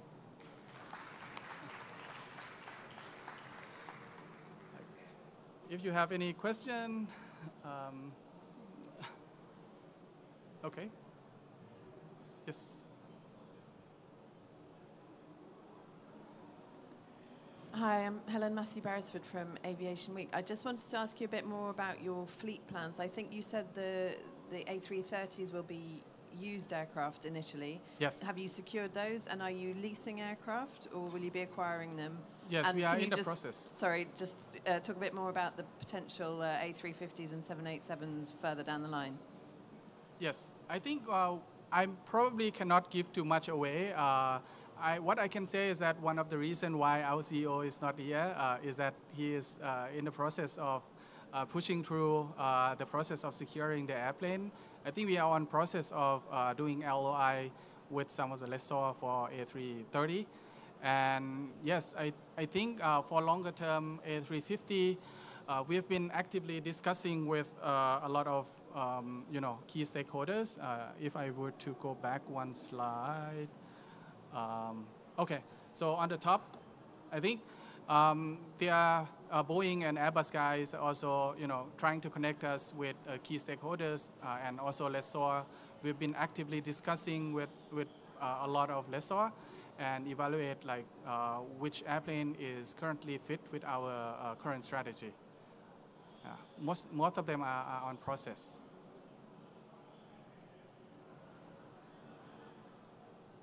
Yes, is there any more question?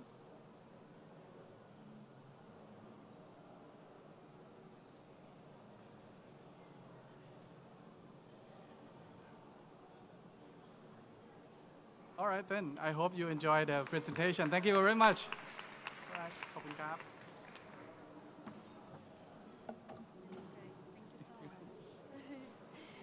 Thank you so much for sharing. It was your first time, apologize, but we hope to have you many times more here with us. We are going to wait 10 minutes. This is the QR code, so please write with sharing session. It will be really helpful for us as well to have your feedback about the conference program. Our next session is going to be one of the regional sessions that we've been having across the 3 days. This one specifically is going to be on China.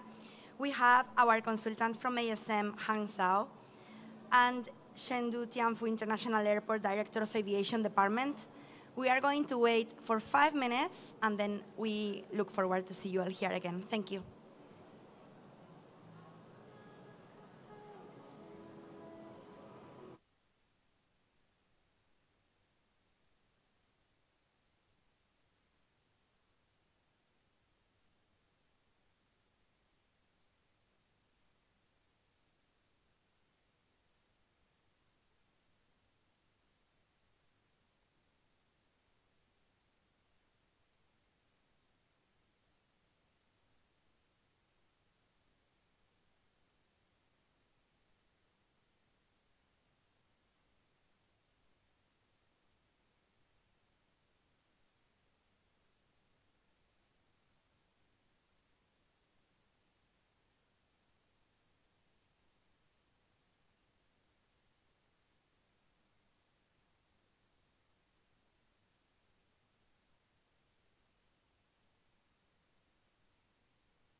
thank you for those who remained with us. This is the session just before lunch, where the handover ceremony is going to be, and is going to be officially announced our Roots World 2024 host, that is Bahrain Airport. So after this session, you will be able all to enjoy lunch in the hall. As mentioned, we are going to explore a little bit more about the state of the industry in China. For that, it's a pleasure to have with us Chen Yang, Director of Aviation Department at Chengdu Tianfu International Airport, and our consultant from ASM Expert in China, Han Zhao. So please, welcome to the stage.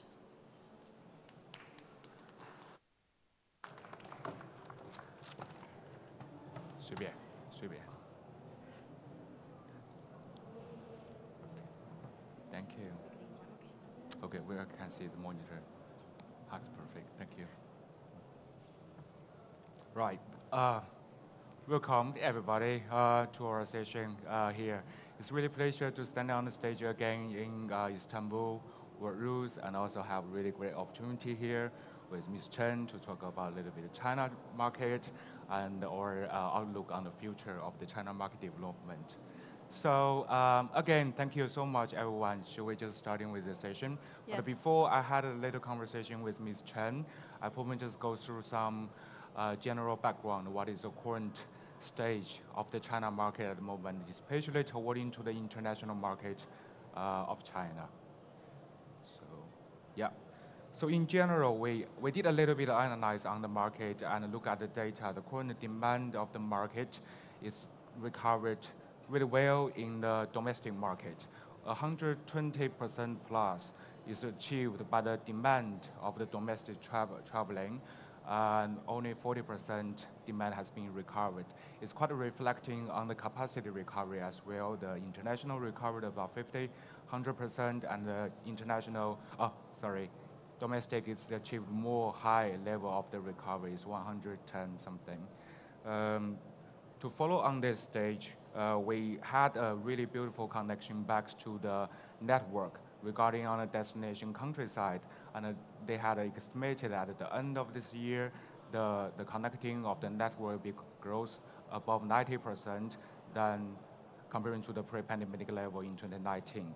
So that's a really good sign for the market. It is trying to picking up a lot of things and getting back on trend from the previous chaos.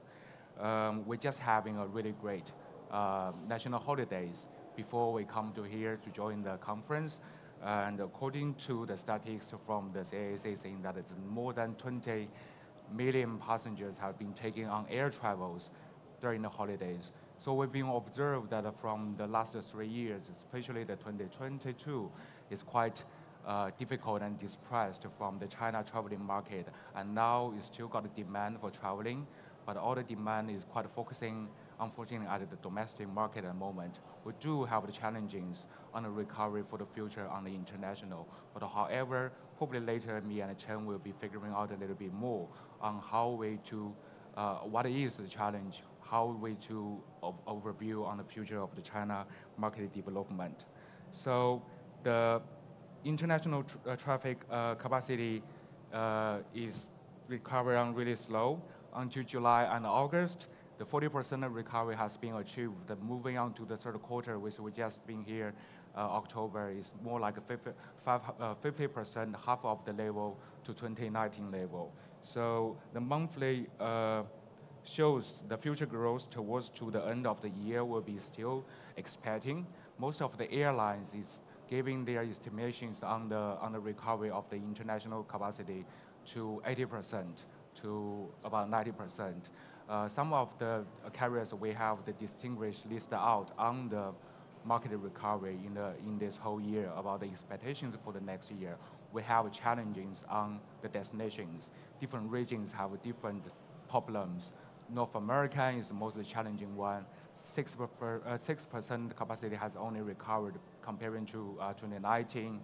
10% estimated to be recovered at the end of this year. So those strong limitations on the restrictions by both of the authorities is giving on a lot of challenges to the carriers seeking on the recovery of the China, United States, or even including Canada's recovery. So if you look at this slides, that is regional destination on the recovery comparisons. So the order of this destination list is actually the order they're putting up the capacity numbers. But if you can see the percentage is actually against recovery percentage comparing to 2019.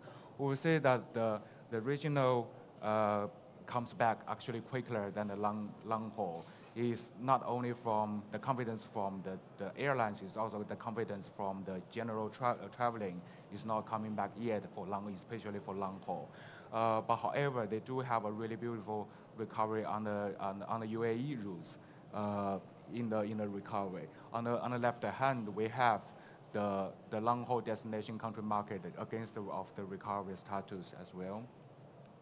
So this is the route performance as well, more focusing on the regional services, including the Southeast Asia and the traditional Hong Kong and Macau is getting back really quickly. But the international side, we've been observed the London services focusing on some of the European destinations, including Italy. UK has achieved a really increasing against our movements, and the capacity is always reaching to about like 100% recovery of 2019 level. There are a few more links to especially Italy coming up.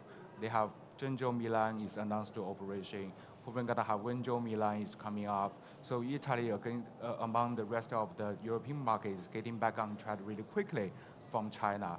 That is another example from the European market showing a really strong confidence if we're providing a really safe choice of the traveling against the current world situation and getting back a really on quick fact of the faster recovery back. Another contribution on the traveling between China, UK, and Italy is coming from the welfares, is coming from the educational traffics, is coming from the big economic strong cooperation between China and the regular base relationship in between these two countries. So as I mentioned about the list of the recovery on the airline base, as we can say that Xiamen and Junyao was those two airlines recovered on really well for the international capacities. China Eastern and the Shanghai Airlines has also combined together achieved really good performance on the international recovery. Here is one thing I need to mention about that Xiamen Airlines performance really well, especially during the pandemic. That is the only one airline during the whole entire pandemic with benefiting and revenue performance plus for the international market and achieved the new destination operated during past 3 years. Yes, we do have the challenges for the future. We do have the recovery status against different region is quite challenging, it's different. But we have a positive thing about the future forecast. So according to Boeing forecast, the middle class number family of China will be continuous grow to half by the next decade. And also they have more new airports is putting into use, which is always giving the confidence to the market. Here we have another significant example of China new developed international airport, which is Chengdu Tianfu Airport. Here we are with Ms. Chen Yang, have the opportunities talking about more of Chengdu market and how is her view on the China international market's recovery among the whole current circumstances. Okay, Hello. Ms. Chen Yang, nice to meeting you here. Nice meeting you. Thanks for your introduction about the China's future health. Yeah. Thank you. That's very good. Thank you so much. So, Ms. Chen, tell me, what is the current stage of Chengdu Tianfu Airport going on? What is the overview of the current stage of international airport of Tianfu on international recovery, on domestic recovery? Okay. Can you share some opinion on that? Yes. And I'm really proud and pleasure to be here and to give a brief introduction about the Tianfu Airport. Probably most of you doesn't know about Tianfu because maybe you know Chengdu, we hold the World Routes before, World Routes 2016, and right now during the 3 years pandemic, Tianfu international new airport is here. and all the international flights already transferred to the Tianfu International Airport. So Tianfu International Airport is the main hub for the Chengdu and Chongqing economic routes. So this year, Tianfu International Airport will reach the 43 million passenger passenger throughput, and also Shuangliu International Airport also operates for the domestic and cargo routes. For domestic passenger will reach 30 million. For total passenger throughput for Chengdu and Tianfu International Airport and Shuangliu International Airport will more than 73 million passenger throughput. So even during the hard time, Tianfu Airport performs very well. So that shows the confidence and the interest for the whole world about the Chengdu and about China. Also for Tianfu, we have a very largest connection and big high increase rate, transfer rate for the Tianfu International Airport. We rank #1 in whole China. And for the domestic, it's more than 16%. Every day, more than 20,000 passengers for the transfer, for domestic transfer. And for the international transfer, even we're still recovering, but the transfer rates was much higher than CTU because we built for the transfer. So we have the good facilities, 3 runways, 2 terminals. In the future, we have 4 terminals and 6 runways, can put best service for all of you and welcome you in Tianfu. Also, I bring pandas here. That is, souvenirs. And here is the Terminal 1, and here's the Terminal 2. That's welcome all the airlines coming to Tianfu.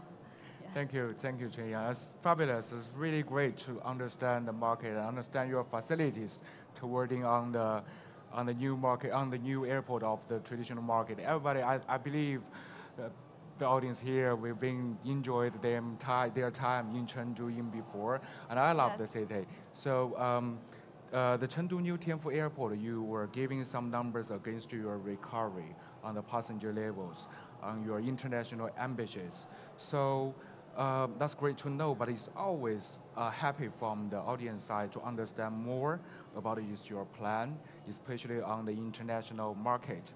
Do you have any specific strategy on the international network, on the international development? So, Ms. Chen? Yes, thank you. That's a good question, and also that's a key issue. That's why we are here. We want to have more international routes. In the past, CTU welcomes everyone coming to, and we have more than 100 international routes there. During the pandemic, we need recovering. Right now, we already have 48 international routes. For the European routes, we have London, Frankfurt, and Rome, and a lot of Istanbul, and a lot of European routes, and also covering the Asia routes. So right now, we have big facilities, best quality service, and transfer vouchers, and have many marketing promotions for the international airlines, attract more passenger coming to Tianfu. Most important things, we are not the airport. We are the integrated transportation hub. In the terminal, we have a train station. In the terminal, we have a 3 metro line, and also we have a highway expressway linked to the city center, only 30 minutes. So we are not only airport. Why I'm come to Tianfu, I feel so excited because 2 high-speed railway trains linked to the airport. The speedway is more than 350 kilometers per hour.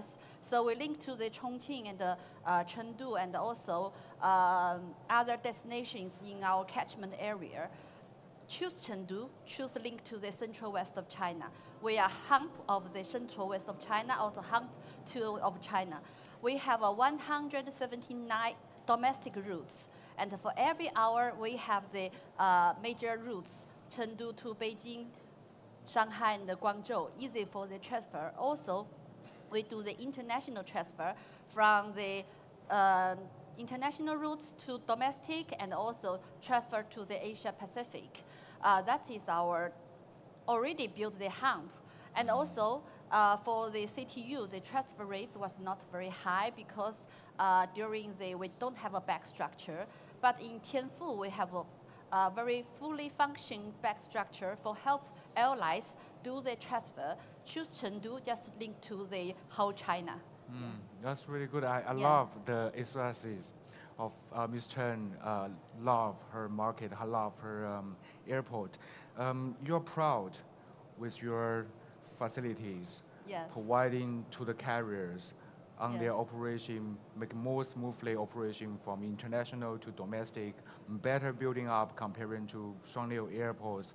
But for network-wise, what do you think about the Chengdu market, international position of China home market comparing to Beijing, Shanghai, Guangzhou? What is the significant contribution for Chengdu on the international market of China? What do you think? Yes, that's a good question. As a national strategy, Chengdu and the Chongqing economic rooms also is the very important and the fourth pole of the China's national strategy, and also Tianfu is the main hub. So we can transfer by the domestic routes, and we can transfer by train, transfer by the bus, or transfer by the lot of ways. And most importantly, we have the partners here. We have 34 domestic airlines operating here. I just mentioned your slides. They are very wonderful data. Top 10 airlines all operate in Tianfu now. For each day, we have more than 1,200 flights per day, domestic flights per day. So that's good for the connection. So for the Air China, the market share is more than 24%. Sichuan Airlines is more than 19%. China Eastern and the China Southern Airlines and the Chengdu Airlines, Shenzhen Airlines, all home carrier for here. So we are good connection for the international and international routes. Have you counted how many home carriers you have at the moment? It's hard to account. It depends on how to account. How many percentage we can account to the home carrier. In the past, we have 8 home carrier here. But you know, during the 2 airports operation, Tianfu has a large amount of slots for the domestic and the international airlines. So each airline coming transfer to Tianfu, they get extra slots. So right now, you know, the top 10 airlines is Air China, Sichuan Airlines, China Eastern, China Southern, Chengdu Airlines, Shenzhen Airlines, and Lucky Airlines, Hainan Airlines, Xiamen, Junyao, a lot of. And also, we are fourth pole of civil aviation industry development in China. Also, 5-star Skytrax airport. That's good. That's really amazing, Jane.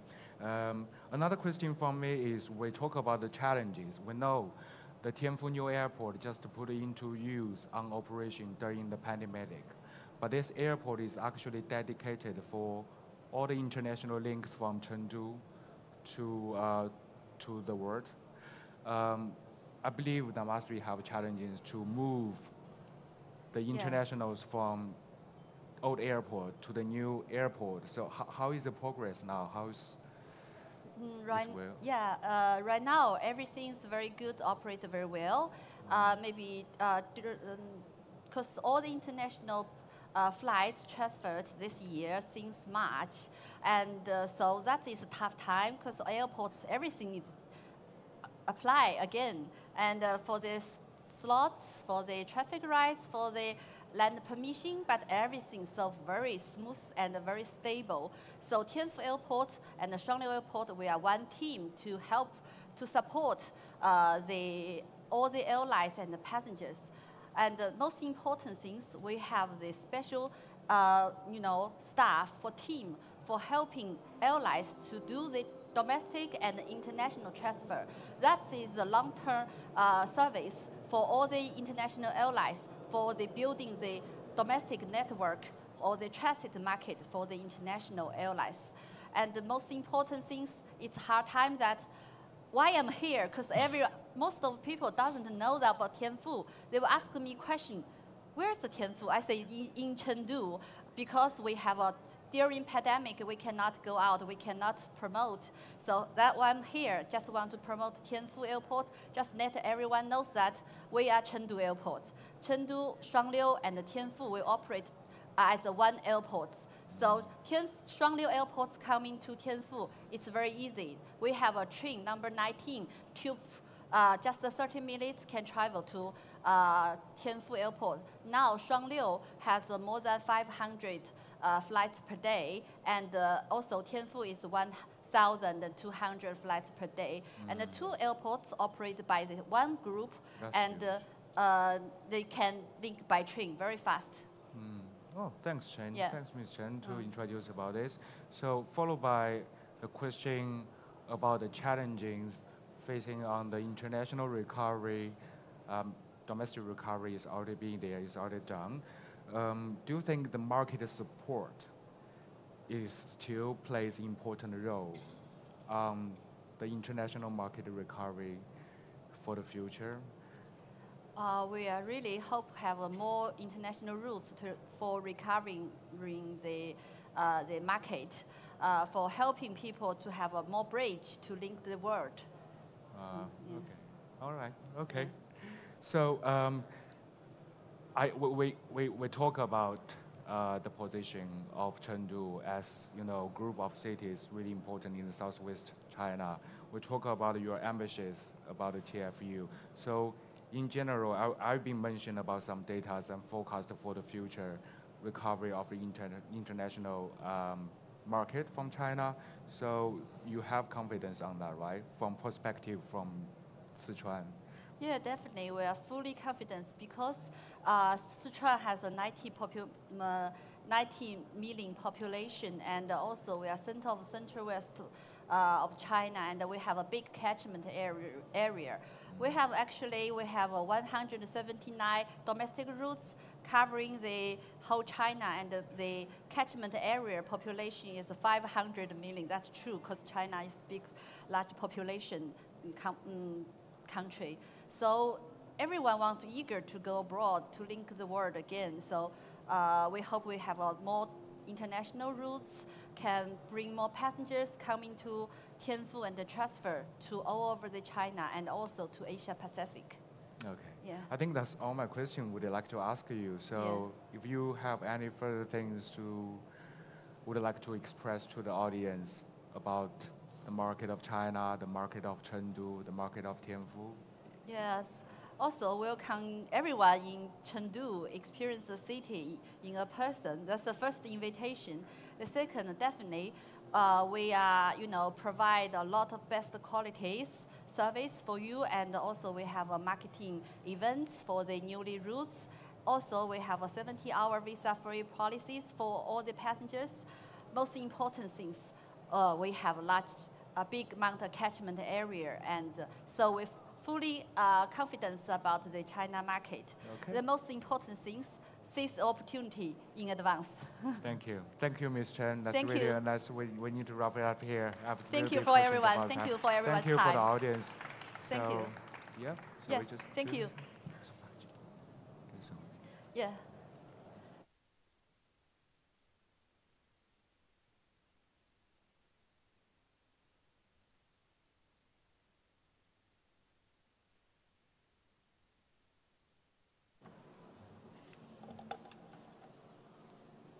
Thank you so much for an amazing presentation, both Han and Chen Zhang.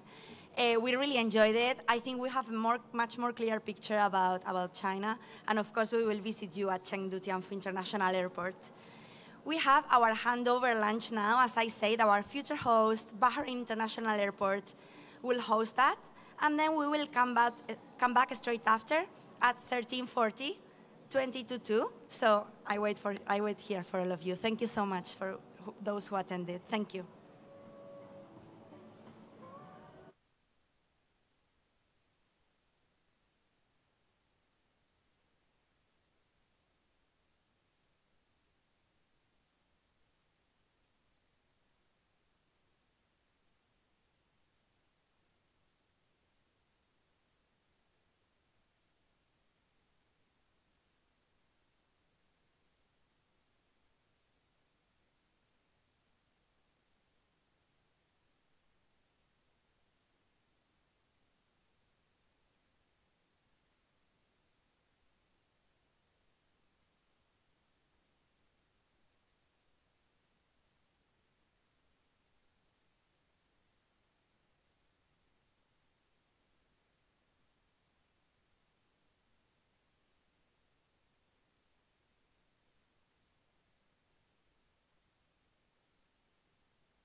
Welcome back.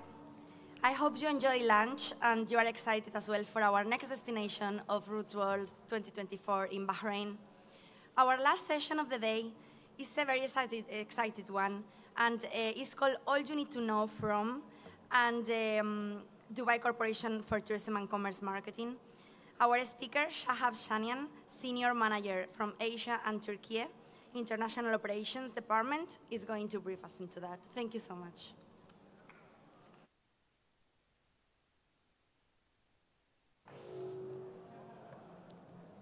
Okay, good afternoon, ladies and gentlemen. Thank you for making the last session of the day. I'll try and make it as interactive and as informative as I can. Before I start, who here has actually been to Dubai before?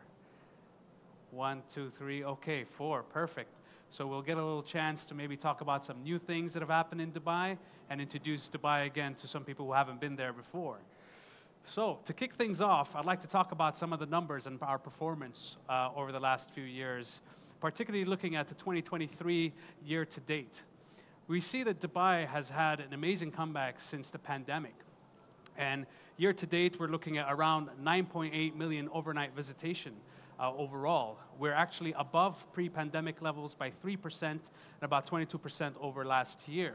And we can see some of the top 10 markets over here with India, Russia, KSA, UK, and Oman leading the top 5.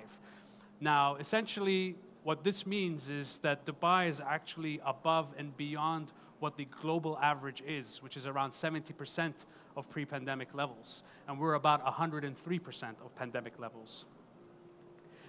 Now, what we're trying to do here is talking about Dubai is not just about Dubai being a tourist destination. You know, our ambition is to make Dubai the best city to visit, to live and work. So talking about Dubai as a tourist destination is not enough, but actually making Dubai the most livable city in the world. And over here we have some accolades on the screen, such as winning the TripAdvisor's Travel Choice Awards 2 years consecutively. Again, this is an award that's been given and done solely by the TripAdvisor customers. So it's not a trade partnership or a sponsorship that's been done. So it's a really big deal for us to win that 2 years in a row. And on top of that, Dubai is the second safest city in the world. We don't talk about safety as much, but I think in the world that we live in right now, safety and post the pandemic, it gives people peace of mind. So being able to say that actually gives us, we're very proud to be able to say that right now. And then on top of that, you know, Dubai has become a F&B a magnet with the Michelin guide being introduced in Dubai over the last 2 years. And we have around 14 different restaurants that have 1 to 2 star Michelin stars. Again, giving that unique aspect when it comes to food and beverage. Dubai, right? What does Dubai have to offer? And I think we're very lucky to be able to say that Dubai actually is giving something every month. That means every month that you come to Dubai, there's always something to look forward to. And we not just discuss again about the different segments. We're talking about shopping festival, food festival, Ramadan, Eid, Chinese New Year, Lunar New Year, etc. And the list goes on and on and on. And what this means is that Dubai is here to cater for all. And any season, at any time that the tourists come and see Dubai, we actually have something to show you. Right, we talked about leisure a little bit, but if we talk about business and business events, what does that mean for Dubai? Well, looking at the numbers on the screen, we can see that we have around 367 events, all the way up to 2027, that we're having discussions around. And we've hosted one of the biggest events covering from 1,000 to 10,000 delegates. And then this again showcases you the potential and the capability and the infrastructure that Dubai has to capture business opportunities. Let's get to the flight discussion, right? Routes. So essentially, when we look at Dubai and we look at some of the figures, we can see that the flight demand across, you know, the first 2023, the first half of the year, Dubai is around 110%, while the global average is around 93%. This shows that there is huge demand for Dubai, and also on top of that, with the performance that we see with the overnight visitation, it's not just about demand, but also converting it. And that's what Dubai does really, really well, because at the end, you can get all the traffic, but if you're not able to convert it, that becomes a different topic to discuss. But you know, we're very fortunate enough with all the hard work that the teams have put in through to see Dubai actually be leading globally on that front. Let's talk about some more numbers. Pre-pandemic, Dubai had around 118,000 rooms, right? Post-pandemic, we see Dubai being around 148,000 rooms. What does that mean? It means that the investors, the community, the government, the corporate sector have all come together to push and believe and train to 148,000. Our average occupancy actually increased. So that shows that, again, not only that the supply is being met, but the demand is being converted. Right. With this slide, it goes back to the same concept that I'm talking about, right? With Dubai, we always believe that the more supply you put into the city, the more demand you get back. And that's the positioning that we keep having to talk about. If we look at the numbers that we see on the screen with flight search and flight capacity, right? So you see the demand, we see the supply coming in, and again, converting. And if we look at the conversion level, it's actually higher than what the the actual traffic is coming, which is at 23% year on year. So overall, with what we're seeing in Dubai is that the conversion level and the supply that is there, whenever that is put more into it, the more traffic and more conversion we get into the city. Just to put some more figures around us, Dubai is the second internationally in terms of air capacity, right behind London. We're an international connection, right? We're right before Istanbul. So it shows that positioning Dubai, whether it be point-to-point or connecting via Dubai, is actually very lucrative and a great opportunity.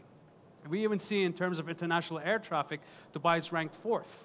And business and first class traffic as well, Dubai is ranked 2nd. Meaning that collectively, the type of segment and the type of customer that you're looking for, Dubai can cater to. And we have the right customer segment as well. Right, let's talk about DWC. I think there's a whole misconception and misperception about where DWC is. DWC is pretty much 40 minutes away from the next other airport. But what do you get within the 40-minute range? If we look at the different zones that we have around us, right, and where DWC is, you have the Expo City, the legacy of the Expo 2021 that we hosted. You have 3 theme parks right next to you. You have Global Village, which is 30 minutes away. If you go up north, you can see that the JBH, the JBR, the Dubai Palm, all that is right next to you. And on top of that, when we look about the rooms, so we spoke about 148,000 rooms. 60,000 of those rooms are 30 minutes away from DWC. So regardless of what people are seeing right now with the misconceptions that we have, we see that DWC actually is the perfect opportunity for all airlines to utilize the city. And it's connected well with all the tourist hotspots and actually showcasing a good level of hotel availability between 5, 4, 3 stars and hotel apartments that's available within 30-minute proximity range. Now, when we talk about Dubai, we see that there's around 10% of people who can't find direct flights, versus our competitors were around 4 to 5% and up to 6% in Paris. So what does that mean? That means that there is missed out opportunities for airlines where they can issue more direct flights, create more supply for Dubai, and convert this traffic, this missed opportunity. On the other hand, when we look at direct traffic, people who want to get into Dubai, 12% of them have to have a connecting flight. So on both sides, when we look at via connecting or point-to-point, there's still a lot of missed out opportunity for the airlines. Where is this missed out opportunity and where can we capitalize on it? So if we look at and sort of dissect it by region, we can see that actually, if we look at Europe, America, Africa, Asia, even the GCC, we still have some room, some initiative, some incentive to push around and get that opportunity converted. Well, talking about opportunity and talking about availability and supply is great, but does it actually work? And I'm here to tell you that it does. And we have a live example by Air Baltic. You know, Air Baltic essentially never looked at Dubai 4 or 5 years ago. But in 2021, we started our first operations with them. And in 2022, we saw that we will only focus on peak season travel. thinking that that's the only opportunity that's there or available for Air Baltic. But in reality, after months of operation, they realized truly that with Dubai, there's more traffic coming. And with more supply, the more they added more supply, the more the demand went up, right? So we saw that actually in 2024, they wanted to further increase by 12%. And this is due to the demand that they're seeing for Dubai. And in January 2024, they actually went from Latvia, where they initially started from, to Lithuania, because with the extra traffic, with the extra supply that they put in, they actually saw traffic from Lithuania coming to Latvia so they can go to Dubai, either being it connecting or point to point. So what they've decided now is to actually operate in Lithuania. And starting next year, there's going to be operations of 2 flights weekly. So this is a huge success story for us that showcases, yes, even in markets like Dubai where we think there is huge competition from national carriers, there is still a room and opportunity for us to look into these segments and looking at other markets where there is huge opportunities being missed out. Right, in these two graphs, on the left and the right, shows one where the share of Dubai is less and one where the share of Dubai is more. But what do they have in common? Because when we, again, talk to airlines, a lot of the times they go, well, if these are not new markets, how are we going to engage them? How does it make sense for an airline to look at markets or routes that are already existing? But here we can see that if we look on top, again, the X and Y axis between demand and supply, we look at the demand and we can see that there is huge demand from Canada, Denmark, France, Netherlands, but not enough supply. Again, missed opportunity for the airlines. This is where we want to focus. But if we reverse the rounds and we say, well, if you look at Qatar, Tajikistan, Rwanda, Algeria, you know, the supply is going to be there, right? But the demand and the supply over there needs to actually be emphasized more. There are flights going to, for example, Germany, Italy, and USA, but there's not enough that's being connected. So all in all, when we look at both aspects, there's opportunities on connection and there's opportunities on point to point. All right. Here again is where we want to discuss on actual examples. Just how we discussed about Air Baltic and how it emphasizing it again on aspects of creating the supply and the demand will follow. And we've seen this sort of formula operate well for Dubai, the city of Dubai, right? Again, if we look at the airlines such as LOT Airlines, United, even Lufthansa, right? Where again, the main source of worry would be, okay, how do we increase routes? How do we create more seats for Dubai when we have national carriers that are flying there? So essentially, we've seen that with the other airlines, the increased capacity. So if we take LOT Airlines, for example, with 72% and then 8% again in 2023, their traffic beat the capacity that they had. So we can still see that even though the extra supply was given, there was enough traffic to convert and then some. The same thing happens with United Airlines, where they increased capacity by 3 and then tripled their capacity again in 2023. But even with that, we saw the demand follow the curve and push even more. So over here, what we're seeing and what we're understanding from the live examples and what we've actually seen over the last 2 to 3 years is that wherever we increase the supply, the demand is coming through. And I think Dubai is highly competitive in that case, and looking at DWC as an opportunity is key because it delivers and checkpoints a lot of the things that airlines are looking for right now. And I think with the success story that we've seen in Dubai when it comes to leisure tourism, business tourism, the airlines themselves are vouching for the destination. And that's something that we will keep carrying forward. So hopefully over here, and what we've done in routes is the conversations we've had and the information that's showcased is really putting and positioning Dubai on top globally. So I think that was all I had to present. I made it a little quick because I know it's at the end of the day and I know that everyone has already had lunch and it's time. But I'll be more than happy to have questions if there's any questions on the city or the destination or anything to do with the airline capacity. More than happy to take any of them.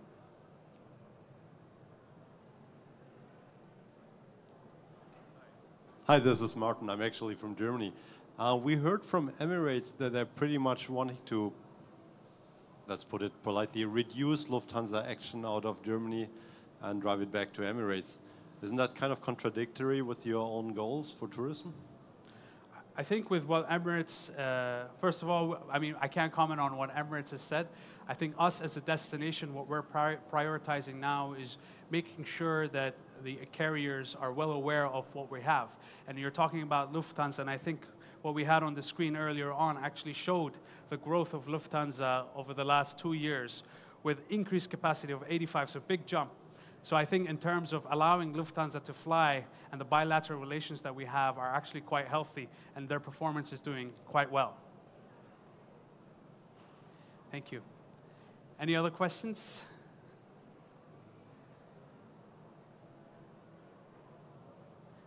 Okay. Yeah, thank you so much, guys. Appreciate it. Thank you for your time.